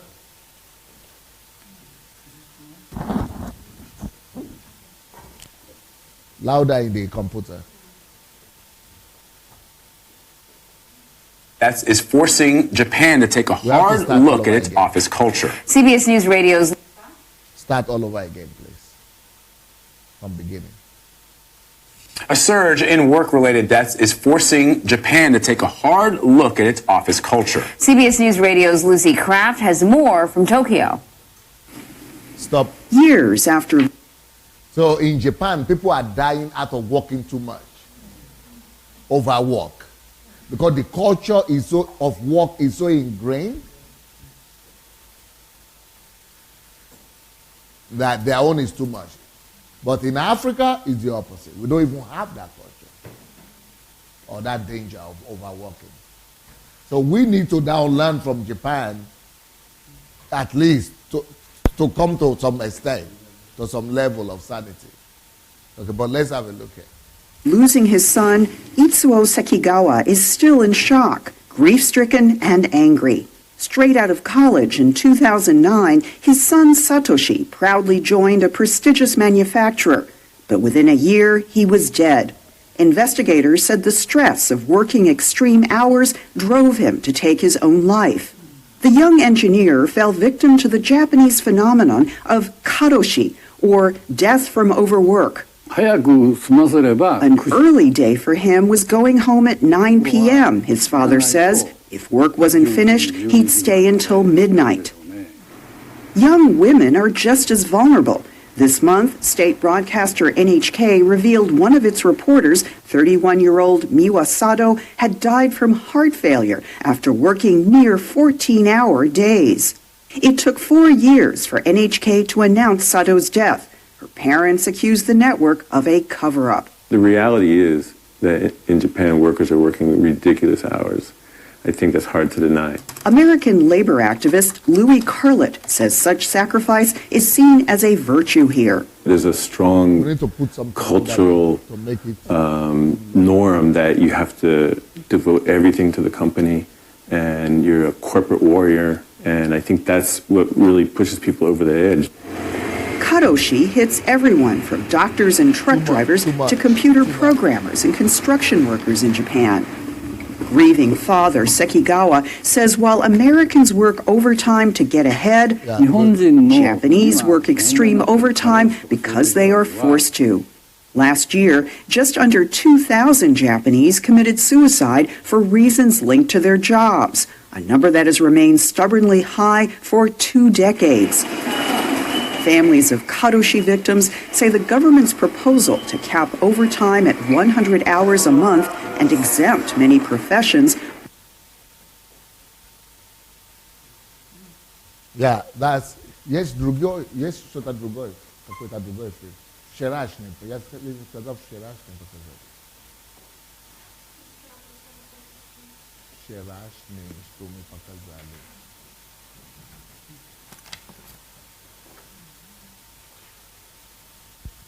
Yeah, so that's one problem they have. But at least that culture of hard work has brought them to civilization and has brought them to the economic superiority that they have. Actually, what a flushing aspect. I'm not a big flushing. So, but in our own case, we are underdeveloped because we don't work hard enough. And we need to imbibe that culture. And it has to be intentional. Okay? You have the slides? Yeah, let's continue with the slides meanwhile.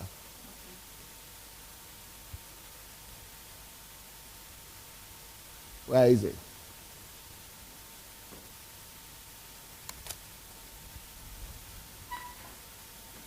For a nation to be great, it must have a deeply rooted culture of work. That is a national consciousness that encourages the love for work. Yeah, next one. Proverbs chapter 18, verse 9. When you are ready with the next video, let me know. Kada следующее видео bude готово, бабуша. Kada следующее видео bude готово, дайте мне знать. Proverbs chapter 18, verse 9. He who is slothful in his work is a brother to him who is a great destroyer. Yeah, that's why the nation is being destroyed. The continent is being destroyed because of slothfulness. Yep. For example, America, they reward labor very well, thereby encouraging the work culture of their people. That's what we spoke about today and yesterday, that people are having less holidays in America than any other country, but still people want to work because the propagation has successfully been done. And but in our own culture, we have so many holidays, but still people are still, even the work time, they are still using it for partying. Yeah.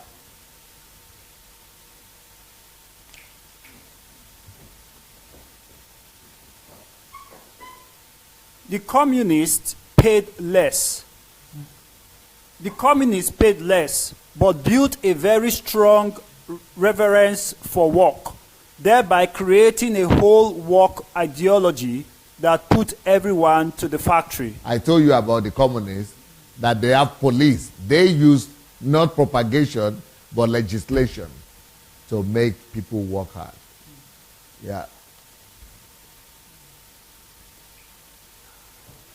Proverbs chapter 24, 30 to 31.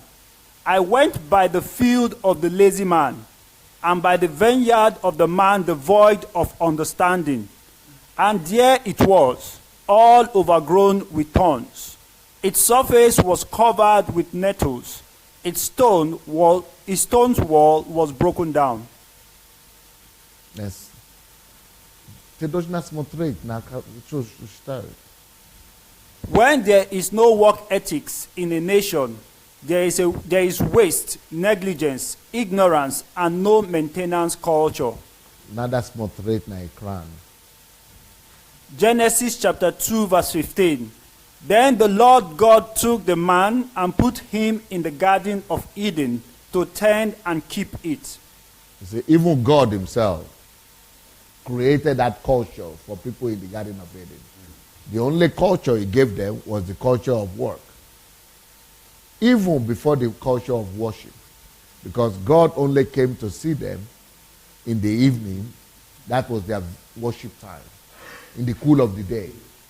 But apart from that, the whole day, all the time, the culture that God gave them was the culture of work.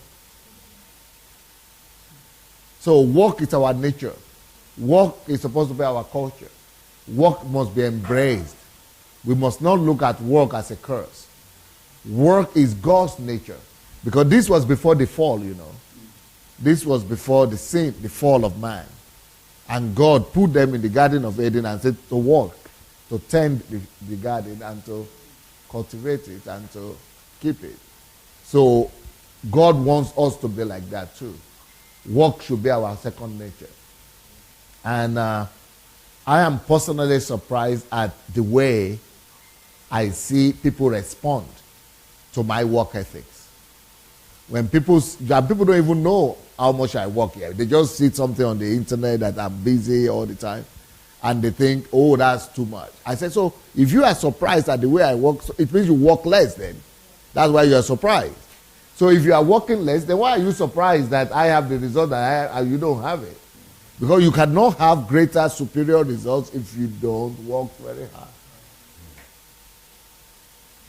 So it should be normal for everybody to work at least 18 hours a day.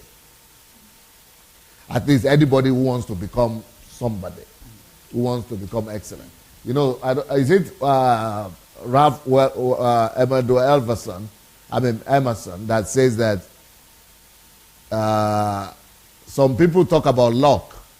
I don't know, but I discovered that when I work 18 hours a day, I always have luck. I always have good luck.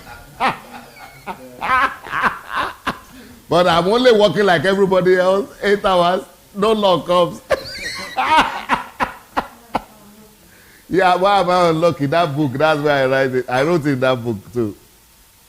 So we are unlucky because you are not working 18 hours a day. Once you begin to work 18 hours a day, you will not need deliverance. You will not need breakthrough. Automatic prosperity. You will not need men of God to lay hands on you. You will not need the apostle of prosperity or anything. You know, you will have breakthrough automatically. So when I begin to work 18 hours a day, I begin to have breakthrough. Vegatove linet.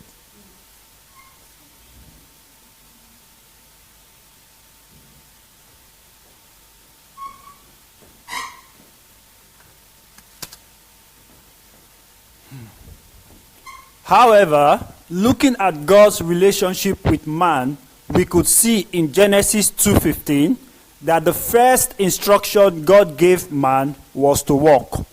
Despite the fact that that's not just the first instruction, that's the first culture.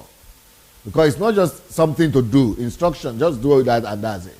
No, it was like the lifestyle. It was the first lifestyle that was given to people. Work must be a lifestyle. Must be the culture of any civilized person. Okay? Despite the fact that he had given the man everything in the garden. So everything was already in the garden, yet they still needed to work.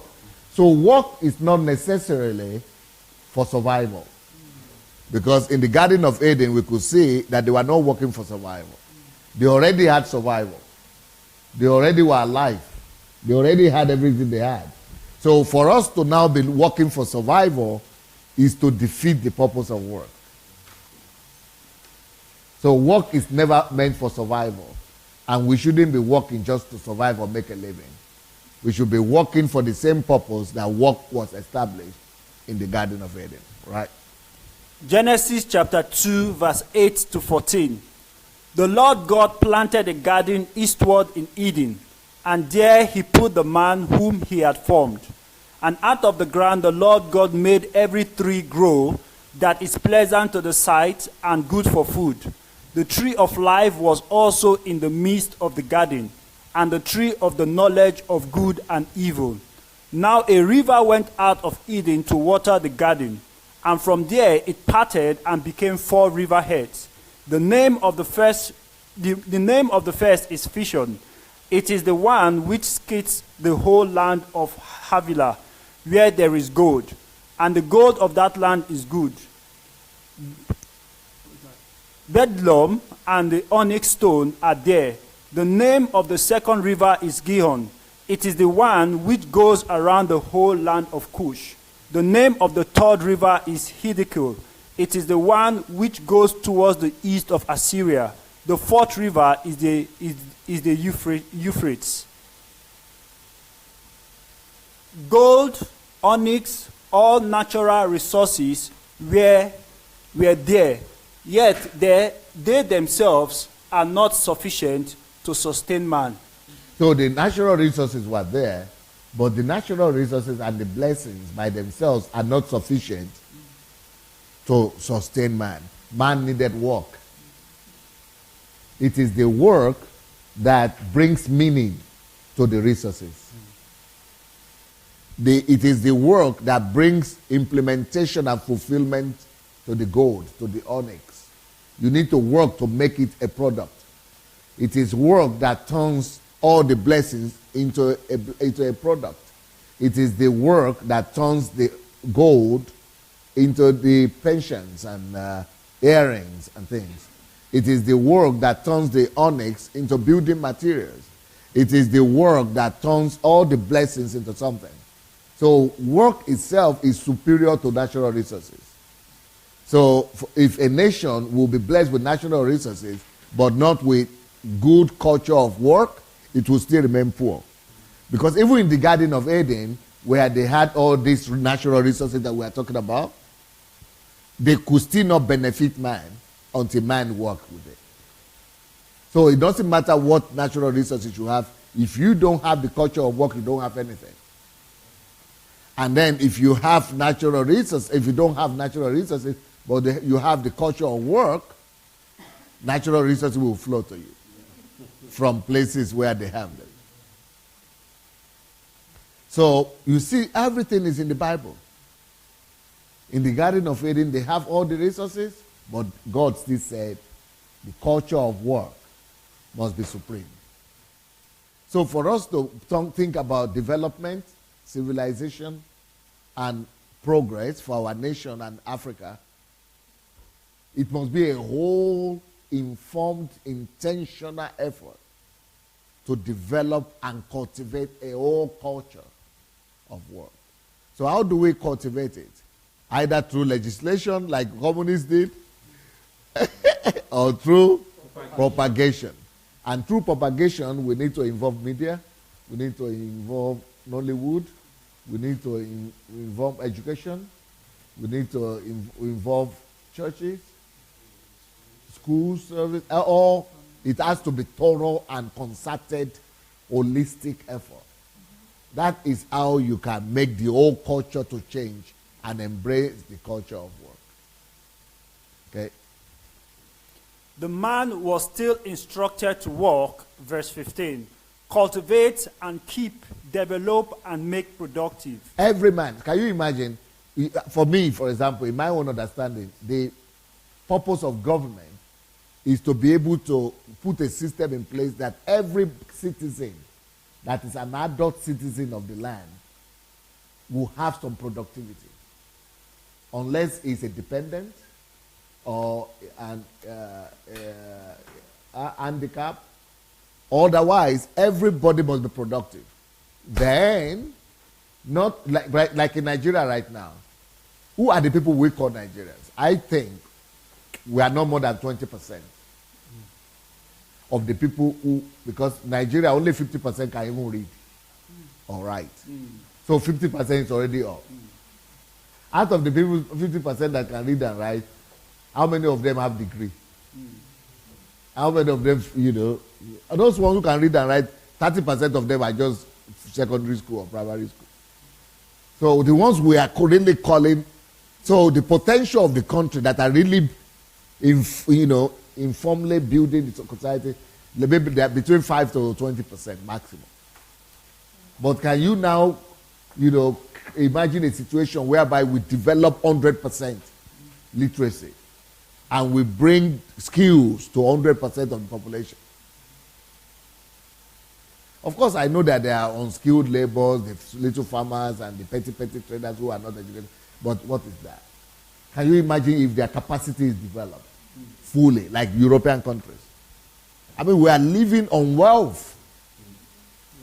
If right now we are only having 20% of the country, the rest working, and the rest, they are the ones carrying the weight of all the 80% of the others. And still, we are still alive. We are still surviving. Can you imagine when 50% of the country will be educated, will be literate, we have human capacity development, and we, have skills, and we'll be contributing to the economy, and we have the culture of work, the future of the world is in Africa. Yes. But somebody needs to put that in place. Because right now, Nigeria, do you know that Nigeria has a bigger economy than Switzerland right now? If you tell many people that Nigeria has a bigger economy than Switzerland, they will say you are a liar. Do you know that Nigeria has a bigger economy than Belgium? Nobody will believe you. Do you know that Nigeria right now has a bigger economy than 80% of European countries? But nobody will believe it. And you don't need to believe it. Let me show it to you. And I think I'm going to give you people. You cannot. You want to do it? Okay. Galina, please come here. Let me give you the material so that you get it ready for the. No. So I'm going to show you so that you know I'm not lying. This is with only 20% of the country functional, and no electricity. Nothing works. But we see, because of the resources that God has put in Africa, thanks to all that, we still somewhere. Right now, Nigeria is number 24 or 22 strongest economy in the whole world. Yeah. And in Europe alone, you have 50 countries. Yeah. So if we're already number 26 out of the whole world, not out of Europe, but out of the whole world, we're already overtaking most of the countries in Europe. And so what will you tell me that but this is with nothing working. What about if something will work? At least one thing. What about if I will go back there? What about if I begin to make this value system go around? What do you think will happen? So this is without anything. No internet or what? Okay. So, because what I'm saying right now, people will just think it's just bragging, just making mouth. 23rd largest in terms of purchasing power, 30th largest in terms of GOP. You see? 23rd largest in terms of purchasing power. Yeah. That GDP by purchasing power. So that is what, according to what statistics? What source? Is that World Bank or CIA? I'm looking it up. This is Wikipedia, but let me see what their source is. They're quoting from 5 different sources. Okay. No, but they will have different ones. What did you say, brother? What is IFM? IFM. Okay. What is IFM saying? Nigeria, let's say 27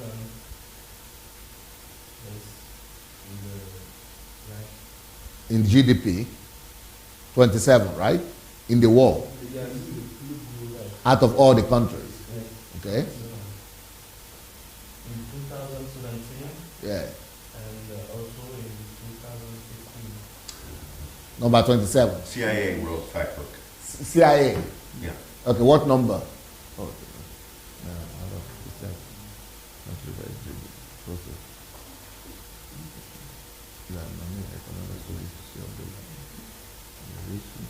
23 in purchasing power and 30 in GDP. You see?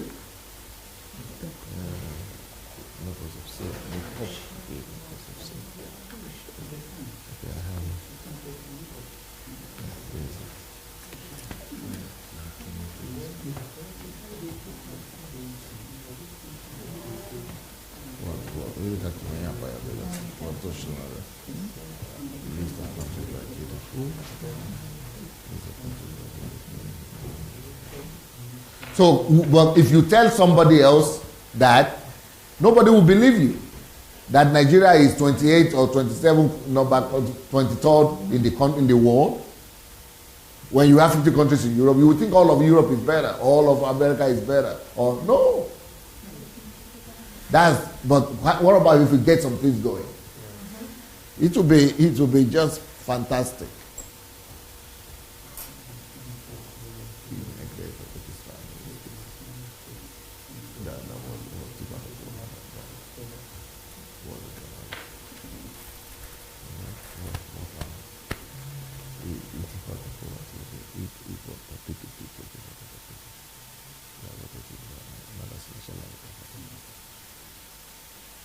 Okay. All right, so you have the video ready? Okay, let's look at one of the videos here about work.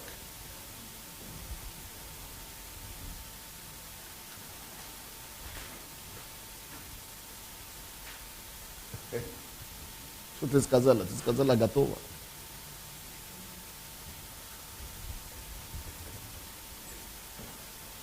No, leave the light. Don't worry about it. It's this light. Okay, let's go. Let's look at the video here. This video is about the work culture and how countries are influenced by their work culture. That development of nation depends on the culture of work and labor. Any country that pulls down labor is poor. But the ones that value labor and work, they become developed. So we saw this yesterday, but let's have a look again.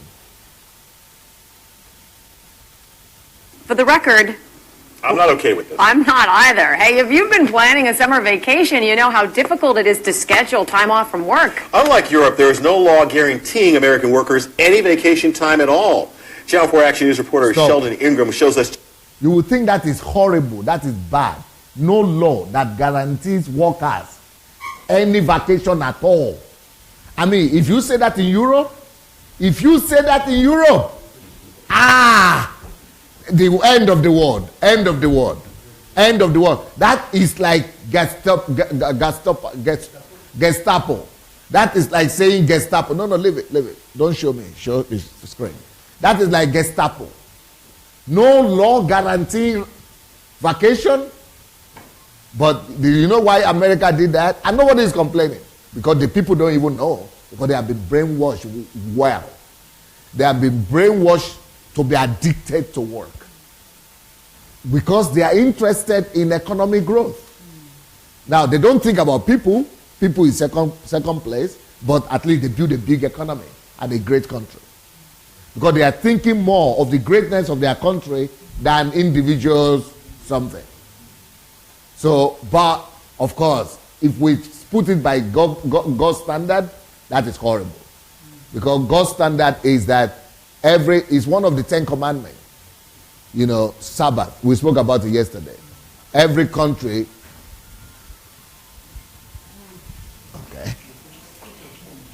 Okay. Every country must have a guaranteed period or time of Sabbath, of rest. Every country. That is God's standard. But when it doesn't have it on the level of constitution, it means any worker or any company can decide either to give you or not to give you.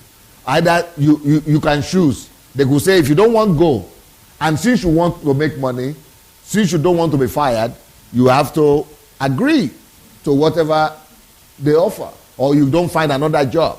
But you cannot demand and take the company to court and win, because there is no law. You cannot demand and take your employer to court and win. They will just say, okay, if you don't want it, fire, you resign, or you only make such a money, or we cannot guarantee you pay back. So, you can go, but we will not pay you. But in Europe here, it's guaranteed pay. No dollar will be reduced for 6 weeks. But mommy want to say something. I just want to buttress what you said, that even when they retire, sorry? After retirement, you see them picking up other jobs. No, leave it. At whatever age, maybe after 65 they retire, they still go pick up another job. Wow. And if they cannot pick up a job, you see them doing volunteering work. They don't see. Are you serious? Yeah. And that is good. Even at age 70. Wow. That is what we need in Africa. It is the direct opposite in Africa. We're not working. We don't have the culture of work. And the the few people that are working is just about 20% of the country, because it's not a culture, it's not a demand, it's not even a need for people in Africa. People rather want to escape work. People want to run away from work, and that's why, of course, we must have a balance. Like I like the European system better, because Europe, you know, they put the culture of work is there through propagation. People see the need to work and they work hard, but they also have holidays and time for vacation, which is guaranteed by law. Which is guaranteed by law. But what is happening in the only country that is worse than America is Japan. And in Japan, they are dying. Because in Japan, it's more like, it's not just the propagation, the culture, and the, you know, everything demands from them to do it. Let's continue. But America has Sabbath. Sabbath? On Sundays? Yeah. Okay. Yeah. Yeah. Yep. Just how hard it is to take a break. We're inside of a travel agency, and according to a recent study, a lot of people are not traveling because they simply cannot take advantage of the limited number of vacation days they have each year. We couldn't find anyone with more than 4 weeks vacation. Most have to settle for 1 to 3 weeks, even with longevity on the job. How much vacation time do you get a year? 2 weeks. 2 weeks? Yeah. How long have you been at your job? 10 years. How many weeks of vacation do you get? I get 2. You get 2 weeks? Yes. How long have you been at your job? 6 months. A human resource company called Mercer says industrialized companies mandate that employers offer at least 4 weeks of paid leave. But companies here in the United States don't have. You say mandate 4 weeks vacation in developed countries. So all the developed countries have not just guaranteed, but mandated. You have to go. You have to go for at least 4 weeks. But it's in the law. Wow. They will force you to go. Wow. Eh. But in America, no 1 day guaranteed. Nothing is guaranteed for you. Yeah, that you have to go and work, holiday. That is how much productivity is so elevated over there. I mean, it's a extreme. That is an extreme. But in Africa, we have the other extreme, where you don't have to. Even if you go to work in Africa, you go and just register and just disappear. And go and say your father died, your brother died, your sister is marrying, your uncle is wedding, or something is wrong, gone. So it's the opposite we have in Africa. Everybody just doing what they want. But we must have a culture that promotes hard work and diligence. And it must become the culture. We must all campaign for this. In Sweden, the highest pay is during the 5 weeks of vacation. No!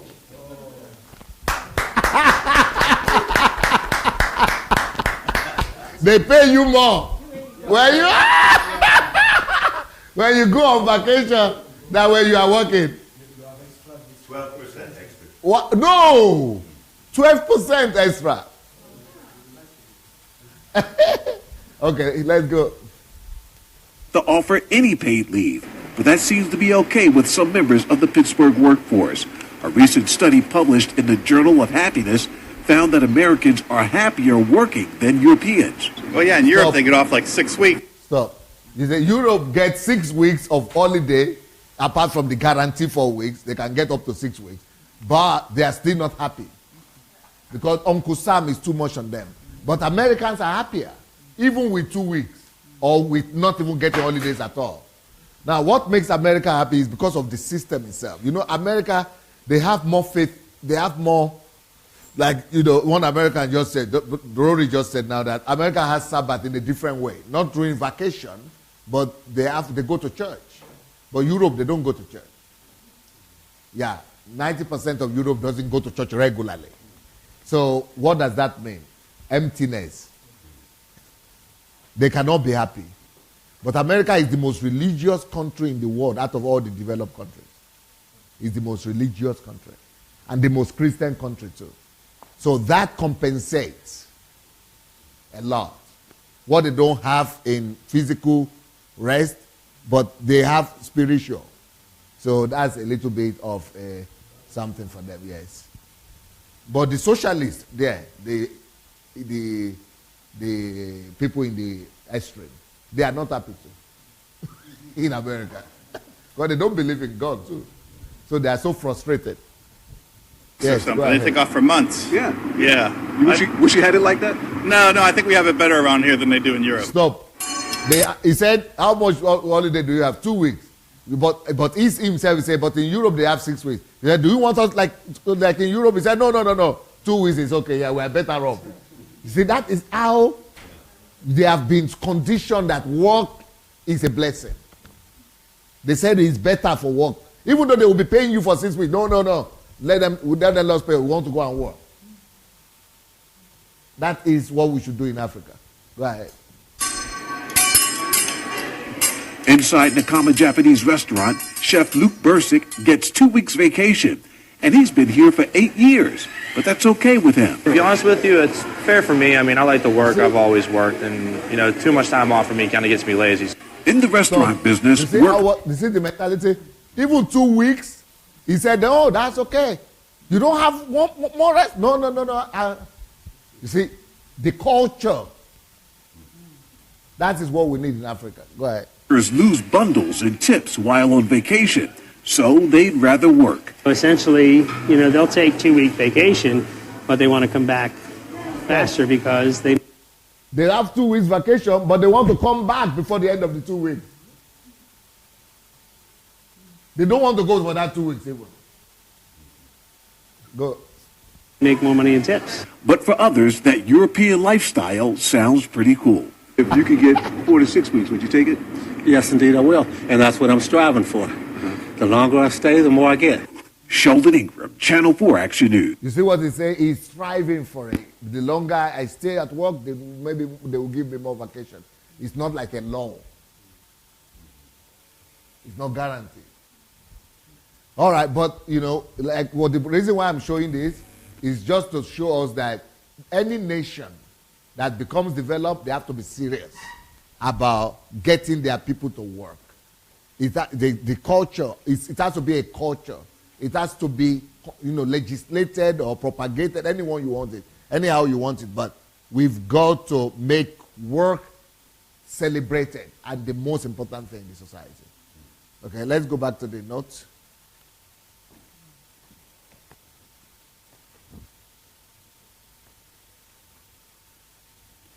The reason is God was making a point. Work is essential for... Go back a little bit so that we could connect where we're coming from.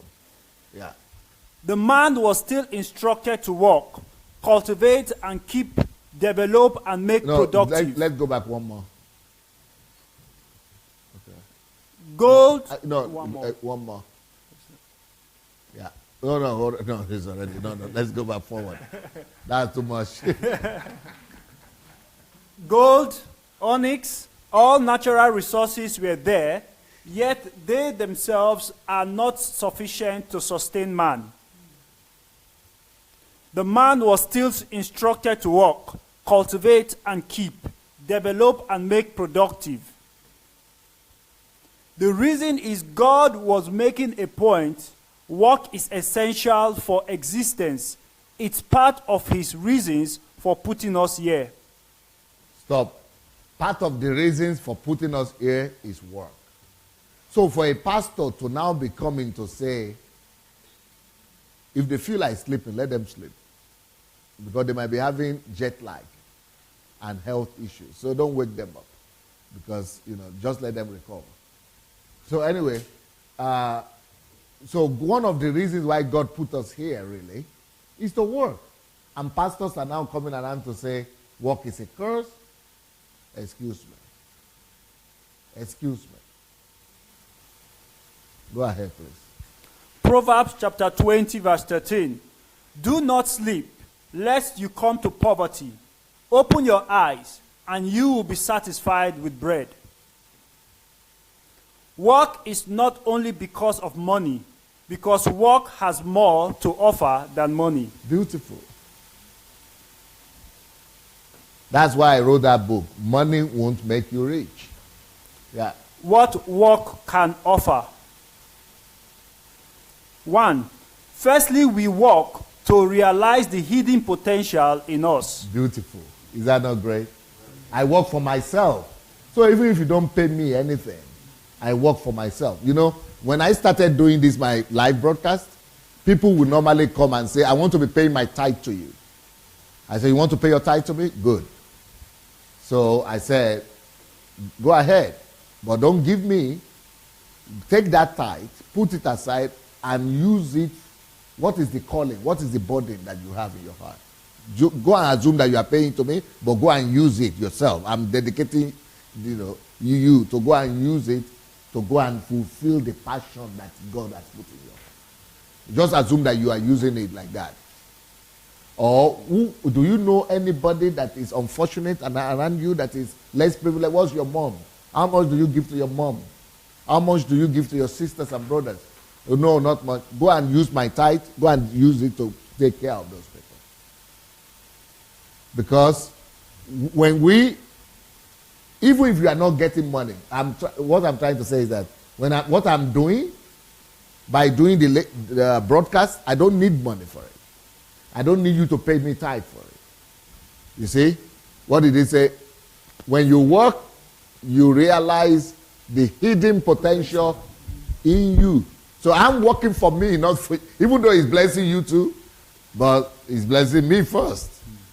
So for pastors now to be coming with all these kind of doctrines like faith offering, prophet offering, and all kind of ways to make people give money to them, either they don't understand that whatever they are doing for others and any kind of work is a blessing to you first of all. You don't need to demand people or manipulate people or twist people's hands to give you money or to take their money away from them. Okay, let's continue. 2. We work to release or discover the potential of the earth. Yes. We work to discover what is already in creation, what is in the resources of the earth, in what God has created. We work to unleash it. For example, if there is oil in your country, without work, that oil will never, you will never extract it. If there is gold, without work, that gold will never become something. Will never become commercial. If there is diamond, without work, you will never cleanse it to be able to make it to become something valuable. Ujeżdżajcie? Na 5 minut? Nie, na wесь мир показывали. Прямо эфир идет, прямо эфир. Обнимаю. Можно сюда прийти, обнимать и все. So it is a way for us to discover and to unveil all the riches that God has put in creation.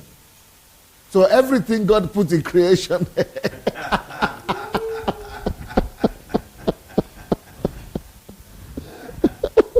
I'm sorry, this is a family that comes to help us here, and they are going back. They have not seen me since they've been in the house for a week. Yes, and they have to leave back to Russia.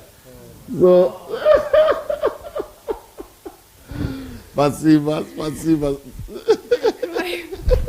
Давай.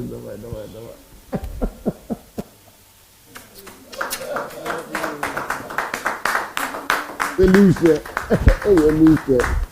When we talk at this here, that should make the government na bullshit every was like that. I'm sure. It's really to tak poluchilos na ito tras. Sleduše raz ja budu sám kontrolírovat váš príjezd. Miss you. That's what that.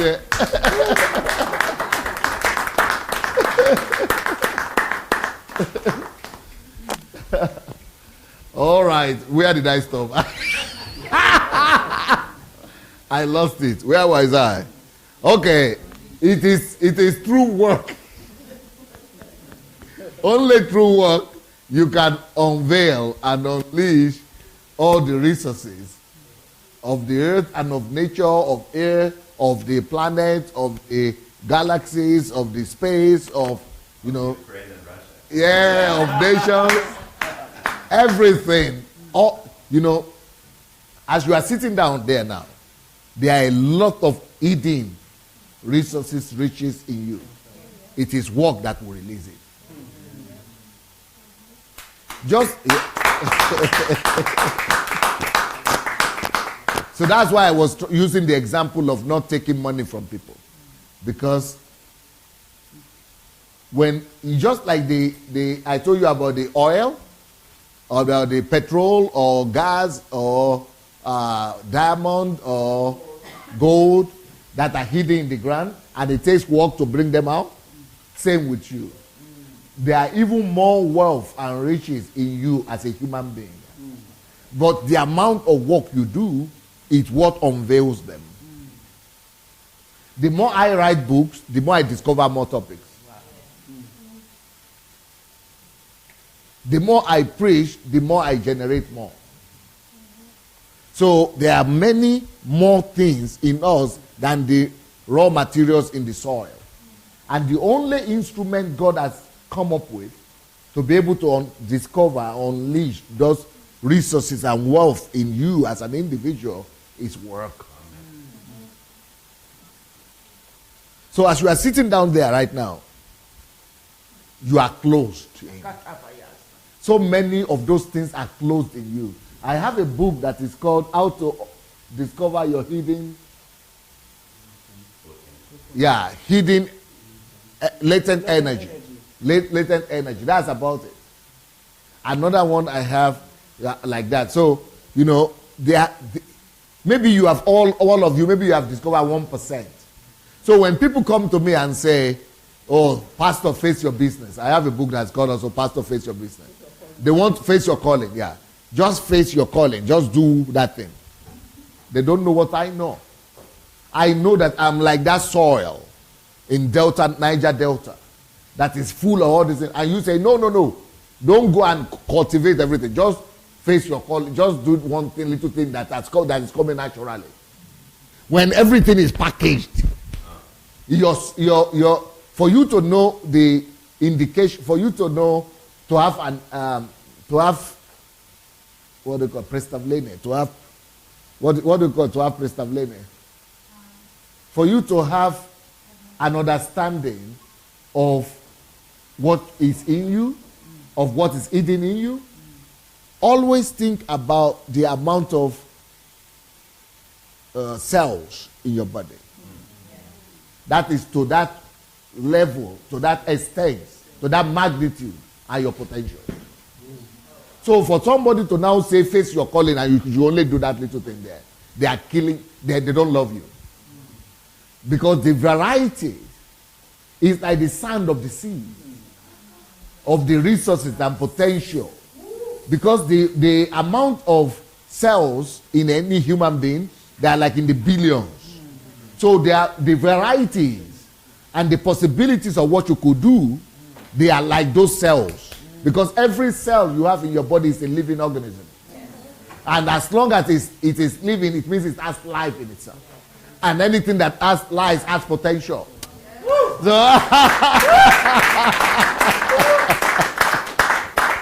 So if there are billions of them that have life, there are billions different ways you could realize yourself. 37 trillion. Wow. Cells in one man. So that is to let you know how much resources are in you. And the only way God has given for you to unleash that is through work. Either it is mental work, or it's spiritual work, intellectual work, or it is physical work. Only through work you can unleash and discover even those things. So we continue. You read that again, please. We work to release or discover the potential of the earth. Yep. 3, we work to multiply resources. 4, we work to provide for self. Wait. Let's go back to the previous one. We work to multiply resources. Resources, yes. anything that you see as a resource, that is only fruitfulness you see. Yeah. No matter how big it is, no matter how vast it is already, if it's available, if it's visible, it's only on the level of fruitfulness. Because all those things that are not yet seen are always greater than whatever you see right now. That is why anything, any product, anything you see at all could be multiplied. And you must work for its multiplication. And beyond multiplication, God even expects us to even, dominate, subdue with whatever you say. So there is no explanation for you to say you only have fruitfulness and you just maintain that, sit down there and just no excuse. For you to say you have fruitfulness, you are fruitful in one thing, and you just, let's say you are pastor in a church, and that's the only thing you could do. No excuse. You must think of multiplying it. Let's say you have a salary, $1,000, and you say there's nothing more you can do. No excuse. You can use that 1,000 and use it to create some. Go and give education to people in Africa. That's multiplication. So everything has the potential for multiplication. So let's say you say, I've only written one book. There's no excuse for you to say that's the only thing you can do. Even if you cannot write another book, turn that book you have written, turn it into games or into training manuals or into... There are always ways and means to multiply. Anytime you say that there is nothing you can do more to multiply, that means that you yourself have stopped growing. When you keep on growing, you will always see ways and methods of multiplying anything you have in your area and your surrounding.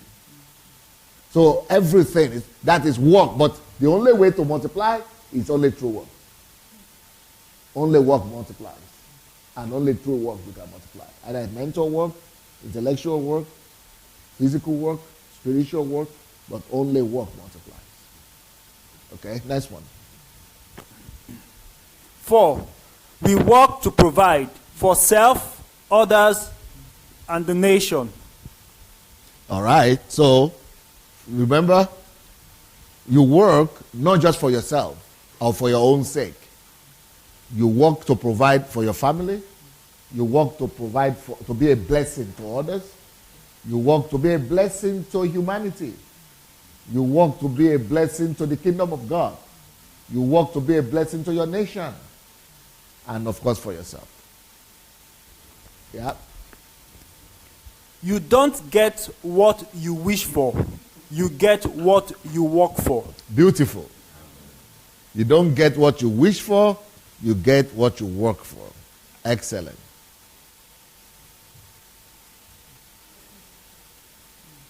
Five, we work to have access and possibilities. Beautiful.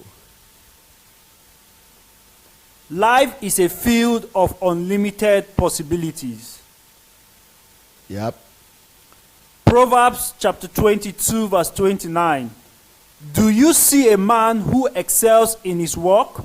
He will stand before kings. He will not stand before unknown men. I'm just thinking of my country. Can you imagine if we could teach our country to work like this? We will not be small. We will not be poor anymore. So all those people say Africa is poor, let's have pity and mercy on Africa. Well, I think, Africa needs to think about herself. Africa needs to put the right principle in place. Africa needs to begin to, apply the right principle like other countries have applied. We don't need pity, we need to work. We need to stop pitying ourselves. We need to begin to be tough with ourselves. Africa needs tough love. Africa needs tough reality. And Africa needs to, we need to take ourselves by the by the neck, if you want, and get ourselves to work. And not pity ourselves, and not be waiting for help from the Western world or developed world. They have to work to build their own countries too. And it's our time to work to build our country. Yes, please. 6. Work brings increase of everything. You see, that's a beautiful thing with work. If we have little thing now, no problem. If we work enough, it will increase. Yes, please. Proverbs 13:11. Wealth gained by dishonesty will be diminished, but he who gathers by labor will increase. You see, the only wealth that will be sustainable are not the ones that are gotten through deception, but through labor. If you work hard for it, you'll be able to keep it. But if it comes through deception, well, you are going to lose it eventually. And that's one of the reasons why a lot of so-called wealthy people in Africa, they cannot sustain their wealth because they got it through corruption. Because it is when you work, you get skills enough to be able to sustain what you got. But if you steal it or you just got it by blessing, you cannot keep it because you don't have the skills, the skill sets to keep them. Okay? 7. It's just like saying, this is my house here. This is my house. You know, if somebody, before, when I was stupid, if anybody comes and say, I want to give you this house, I would have said, God has blessed me. Nonsense. But now, if anybody said, I want to give you this house, I would say, don't give me, I don't need it. But if you go to most people in churches and say you want to bless them with this house, they will take it. They will not think that it is a headache you bless them with. Because it takes $15,000 just to maintain this house every month. $15,000 just for it to function.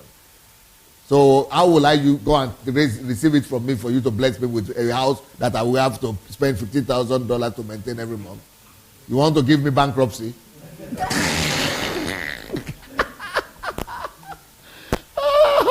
You want to kill me? I will go to jail.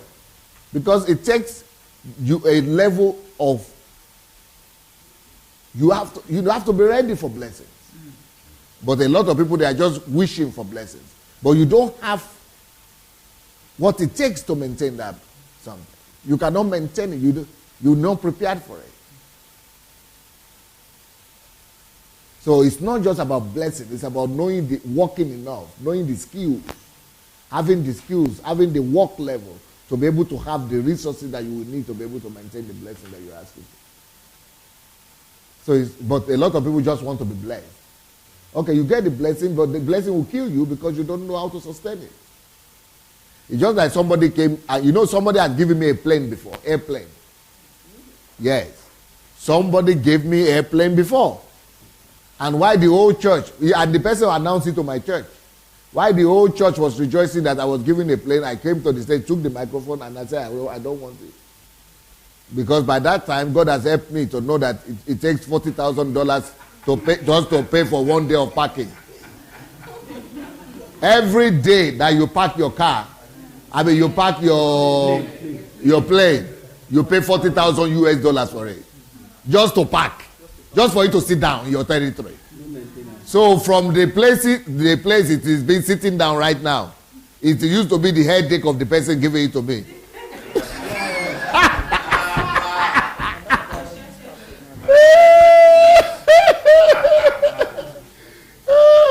That headache will become my own headache from the day I accept it.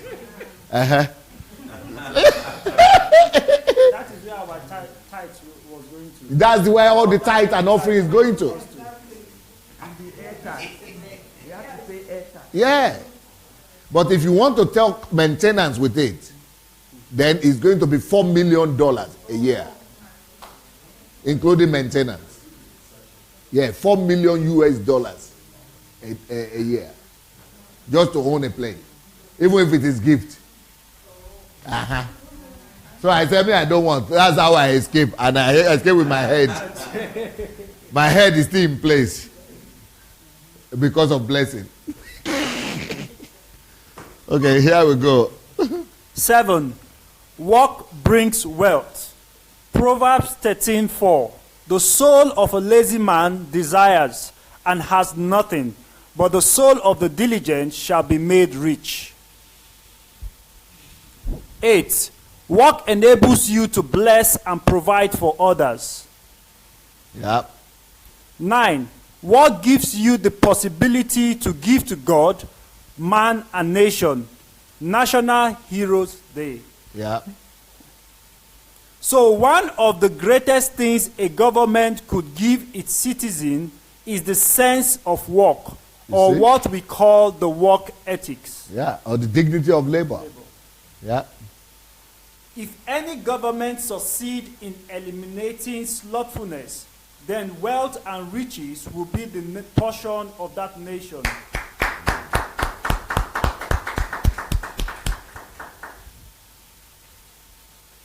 Proverbs 28:19. He who tills the land will have plenty of bread, but he who follows frivolity will have poverty enough. Encouraging the citizenry to be industrious are essential to the prosperity of the nation. Ecclesiastes chapter 10 verse 18. Because of laziness, the building decays, and through idleness of hands, the house leaks. Yeah. Laziness will wreck any economy, no matter the amount of natural resources is available in that nation. Yeah. Laziness, mother of all evil. Wow. So where is the video that I said? I mean, great video, Gatore. Let's have a look of Nigeria, like I said, where Nigeria is standing in terms of economy, and you'll be surprised what countries are behind Nigeria, economically speaking. And you are going to be shocked. What are the countries Nigeria economy is bigger than? This is without anything.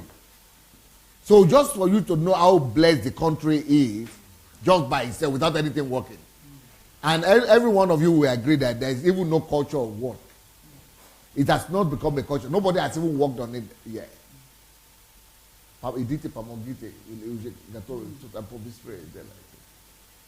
So, but if we will put all these principles in place, things will run faster, things will work out, and we'll be able to climb up very, very fast.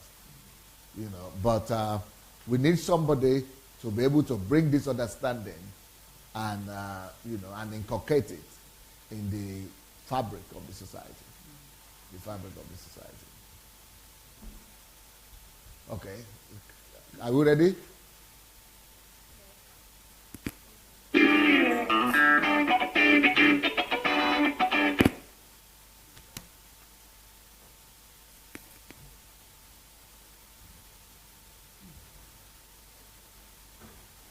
You have to start all over again, madam. So countries ranked by GDP, all right? PPP, GDP.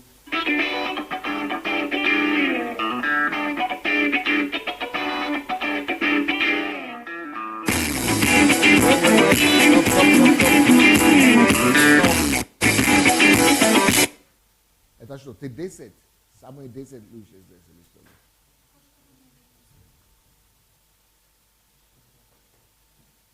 Сколько их ты смотрела? Сколько здесь?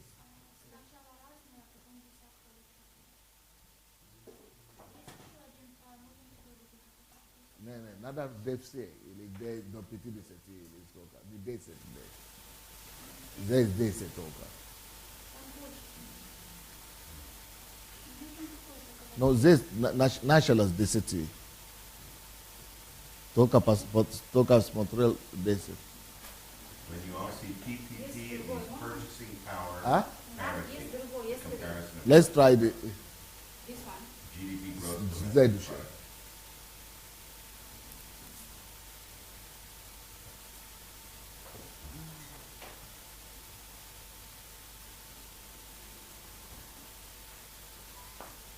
Это еще грузится, да?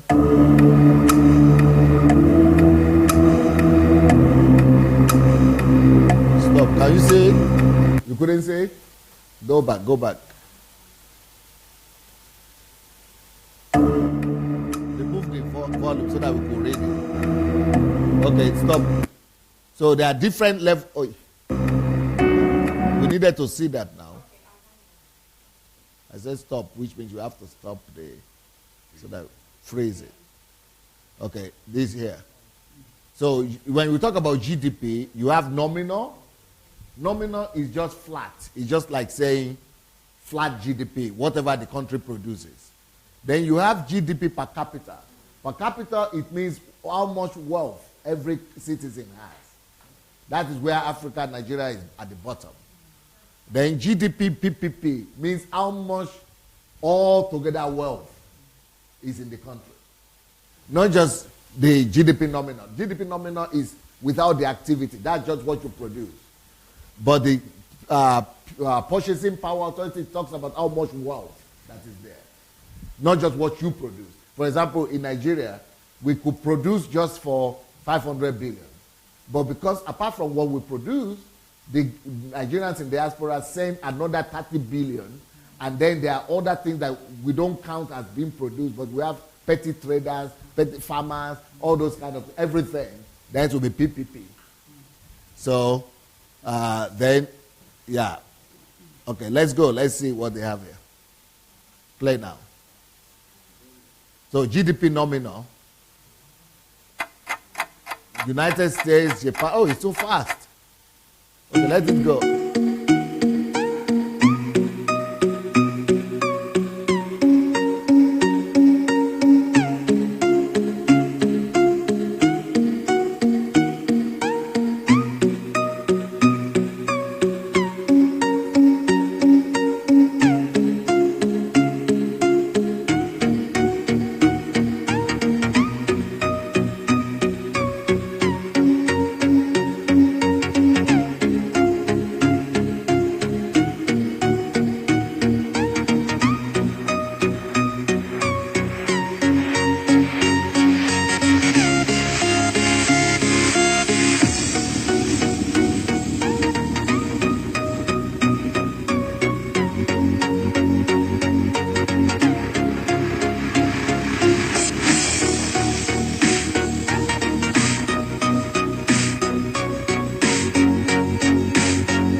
Stop. Let's do the other one. So you see that there are two places there where you see Nigeria, right? The one was 23 and one was 16? 15. Okay, so what are those?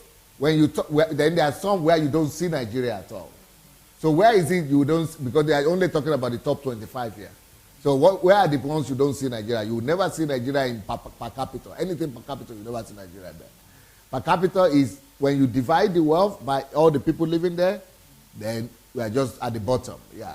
But when you talk about the economy, the GDP, Nigeria will be there. Then when you talk about the PPP, by the amount of wealth in the land operational, Nigeria is even higher. So those are the places where, what I'm just saying is, if we are not even having anything in place, can you imagine the potential of that of the African continent? 25, 16, 23, 15.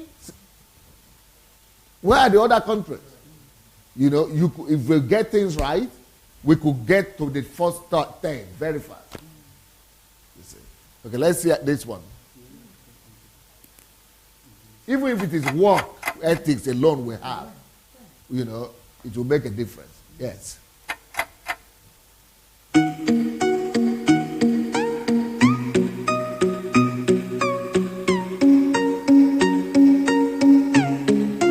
So these are the richest countries in the world per capita, yeah.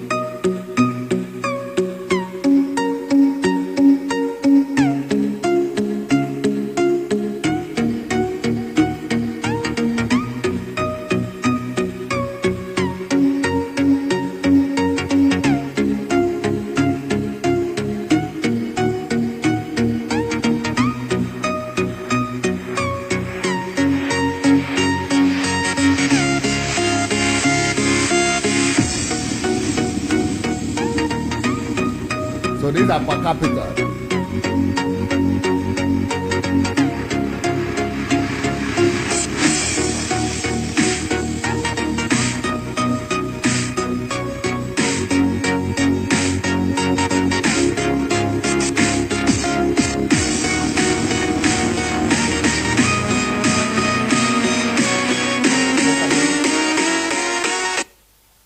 Let it play. Andepre Dubise, Coach Cancela Perry.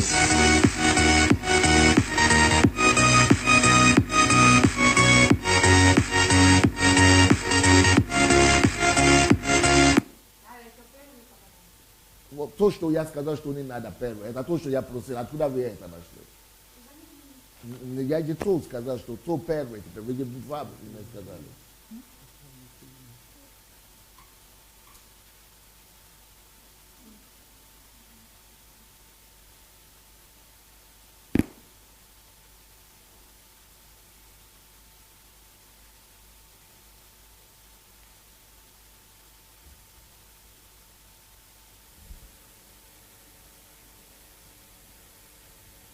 Включи звук, пожалуйста. Да, звук надо включить.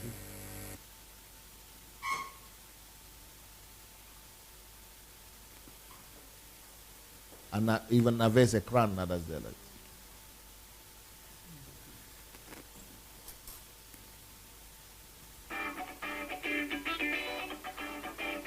Okay, stop. What we are showing, what I stopped was per capita, which means it's going to be showing countries like the richest countries per capita. But right now, this is just by economy. Right, let's see the economy one. France is number 10.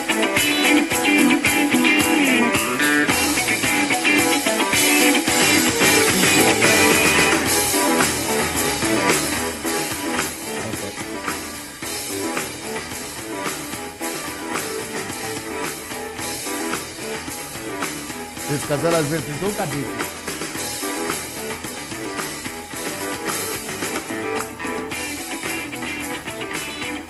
UK.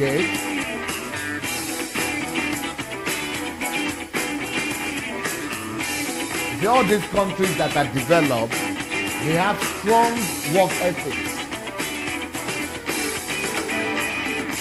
It's all based on work.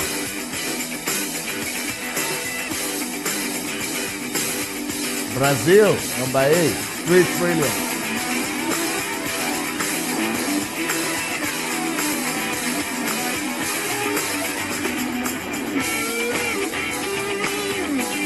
So Brazilian economy is bigger than UK economy now. And it's bigger than France. You see, all those countries, they have potential. And they're already overtaking Europe already.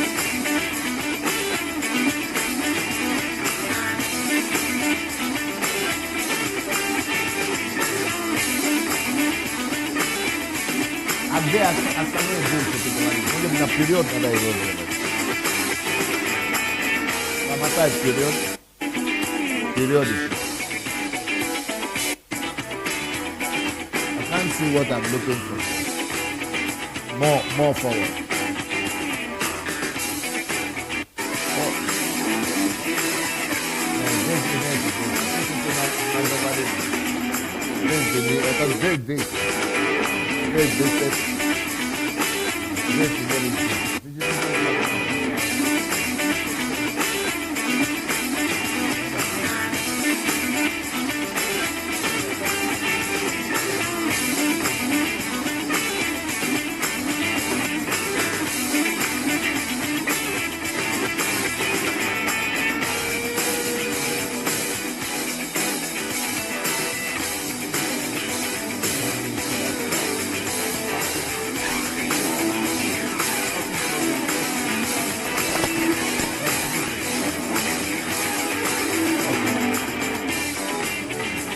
All right, put on the light.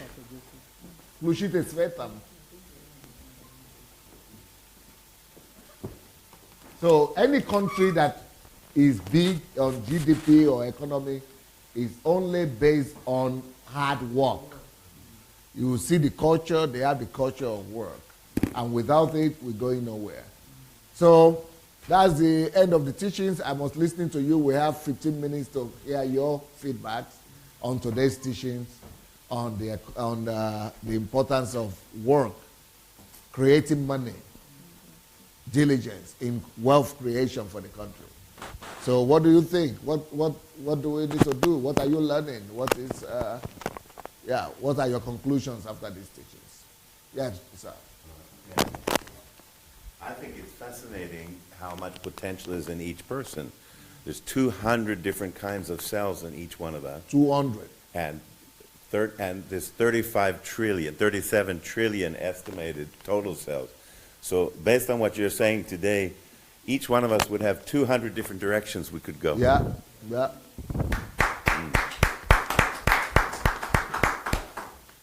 Yeah, anybody wants to say something? Yeah, please. I'm thinking of Nigeria that. Can you come here so that they could show you? You have the light now. Even the knowing and the understanding. Even the knowing and the understanding alone is liberty for me as an individual. And I'm just thinking, if a nation could just have that awareness, you know, there are so many things that I can even do. What awareness? Awareness of the change of how to do work to improve the community, to improve the government. The importance of work. The importance of work, the awareness of it alone, we begin to do something in the society. Okay, thank you. So, yes, what I get the most is the biblical view from the work from the beginning. Your teaching give the real meaning of work. Amen. And it's very important for me to be able to work, to know what work is about. So thank you for this teaching. Спасибо. Thank you. Sorry, I was speaking Russian to you. What I was thinking is just that maybe the most difficult things to change, or what is, according to me, the thing that we have to change, is to not connect work to money, because work is so much connected to money that at the national level it's difficult to change. If we want to change the habits of people, we have to disconnect money to work, then to find back the real purpose of work, and then things will change. But if it's connected, people will not agree with the amount of salary that they will get. If they want to, if you have to increase the level of hour of work, government will also say that there are not enough money to pay at this level of work, but it's only work that can change. So if we disconnect, then people can work for another reason, not only for money. Beautiful. You are so right. And that's why I wrote the book, Money Won't Make You Rich. And work is better than vacation. Labor is better than favor. And dignity of labor. These are all because of the excellence is better than money. Or it's called excellence, your key to elevation. Why you more urgently become a workaholic.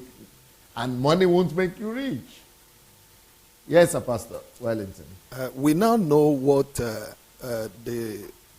why poverty is reigning in Africa. We now are getting it clearly because you've been able to break it down, so that everybody hearing us can just understand it. It's not all about another marathon praying and fasting for one now to now receive one revelation, an angel telling us that there's no. This just practical.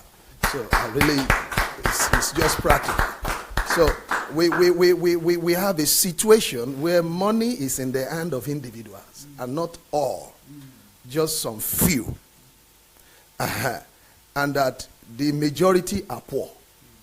So how can the country itself, how can it get it back so that the nations, the Africa itself, can now experience what those here in the West, what they have been experiencing? And that is just the secret, that they should bring about, that let there be an awareness, a general awareness of work. We know of states in Nigeria where I will tell you, people are very lazy. You can imagine people waking up in the morning, and that all what they enjoy is to be drinking wine, drinking alcohol. All these things are common everywhere. And now, it's not possible. I think it's possible. There was an article I wrote some months ago, because it was a research, and that I was able to, I noticed also whenever I travel home that the people that comes to Lagos, I mean to the former capital, they are always vibrant, hardworking, dedicated, diligent, all these qualities. The people from Benin, people from Togo, many of them always find Lagos as a way, I mean, a way out of poverty. You can imagine what Lagosians cannot do. They always, experience it in their the little work, the little things they do. They will, through it, the means, the profit out of it, they will be able to build houses in Cotonou, in etc., you can name it. But those in Nigeria, they don't see the same thing these people are saying. Just as you told us, if you employ a Nigerian, in his own country as for example, a driver, look, the effectiveness, the willingness to do the work will not be there. So what will you experience? It is at the end of the day, you will see some of them even running away with the car. I've seen situations like that. And even if you employ some of them to be bricklayer or whatsoever, you will not see the quality because the heart is not there. Everybody around are just doing the same thing. But if you take these people who came in from other countries, you will see the dedication. So whenever we talk about Nigeria, it's not that we're limiting Africa, but that we're saying the population there really is very sensitive, that if Nigeria can change, it will affect the whole Africa. If the awareness can be there, and that this work, everybody, I was one of those pastors, because I think this is also a time. One of which pastors? I was one of those pastors that used to preach the same thing. I had that belief before, that this favor, and they are watching me live, so they can they can attest to it. They can attest to it. So, but I really thank God, because for the past 4 years, you can imagine 10 years of full time, and that suddenly I stopped it, and I now went back, started working. So for the past 4 years, what I've experienced in working, if I'm here today, is because I took a leave. Now it's still working for Uncle Sam, but a time will come when it will be more better. Testimony. Is it about even the promotion at work, the exposures, the contact, the connections? Evangelism made easy. No more. Which means there is more blessing in working than not even working. As I'm here, I've been receiving calls. So my absent, the whole working place is saying, look, this guy must just come back. Not to even talk about the church that is waiting also for me. So the many years in the ministry, I wasn't able to, you see, people will just tell you, because they just bring the tithe, you don't know what it cost. For them to, so they are bringing the tithe. Pastor talking. You don't know what they are going through. So when it comes to decision making of even where we should put the tithe, in which area, now it's always the Almighty. The man there is the Almighty. So we just go ahead and we say, okay, pay the bills, pay this, send it there, send it there. But if we, the pastors, worked for it. So if we work for it, we'll be able to understand, because it's more deep. It's more deep. And I say this work of a thing has really, really helped me. Is it in project?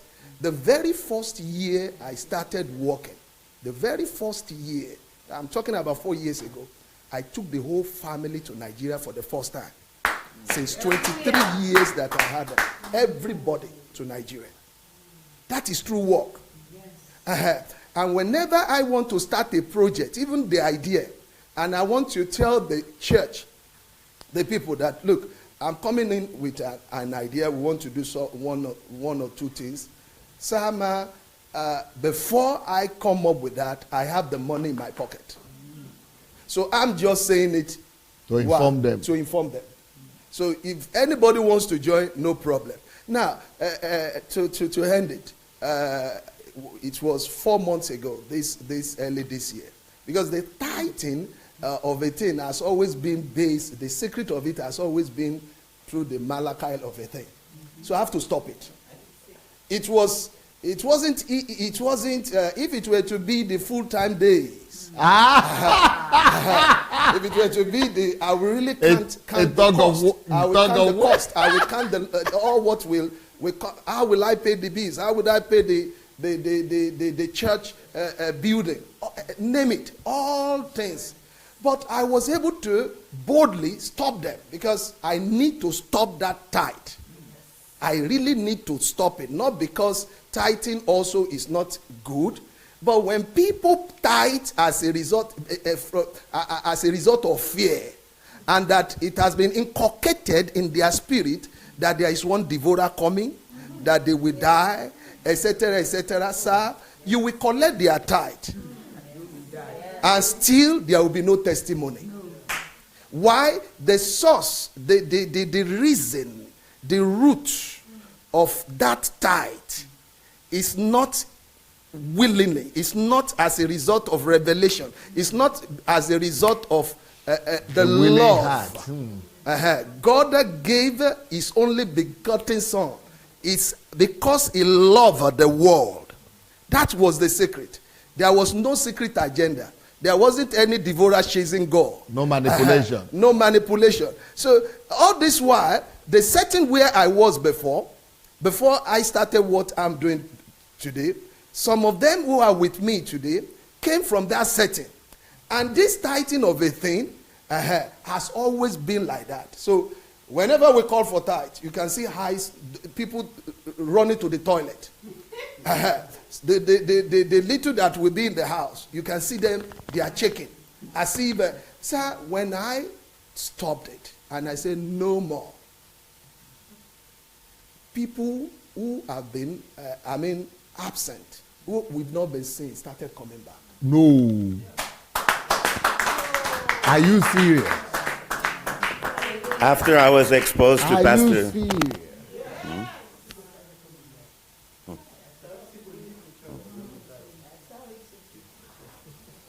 After I was exposed to Pastor Sunday's teaching, I was on the stage with Reinhard Bonnke in Lagos, and I was prophesying that Nigeria will become the #1 tourist nation to Israel. But the Lord said, you have to work for it. You have to work for it and put aside money through diligence. And what was said on the platform is still true today. People think Jews are just blessed because they're Jews, because God made them blessed. It's because of what Pastor was teaching us today. 7 times Proverbs says through diligence, through hard work. So that's the secret for the Jews. I have a little gift for you, Pastor. And you know, it's Jesus. So you see, he's a Jewish. So for you people who don't know, Pastor Rory is a Jewish man himself. So he knows, and it's even not from the Bible alone, but from his family and from his culture, that Jewish people walk. It's not just because they are born Jews. You know, Jesus himself, he says to us in Matthew 5, how should we let our light shine? That people will see our good work. Our good works, plural. Exactly what we're talking about today. And he said, I didn't come to abolish the law, but to fulfill it. He says, the one who's teaching the 10 Commandments and all the things from the law will be called great in the kingdom of God.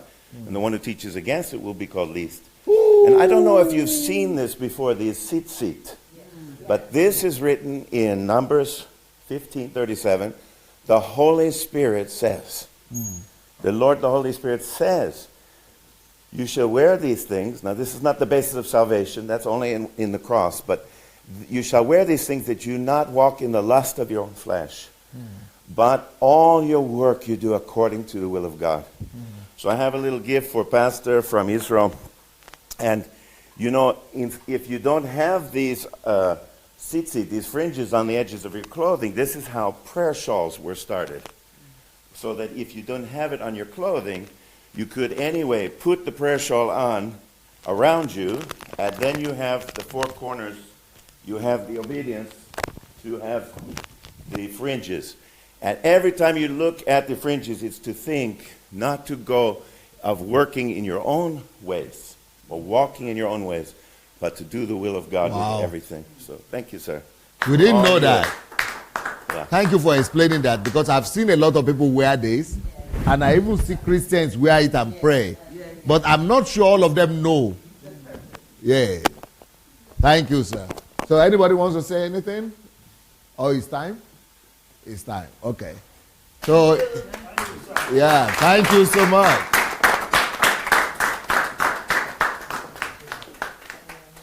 Okay, thank you, DSA, for that awesome section with you. Let's put our hands together once more and appreciate DSA. And thank you also, friends on Facebook, YouTube, for being with us. I'll be back. Yes, we'll be back in an hour, 30 minutes, or less, actually. So, see you. Bye-bye.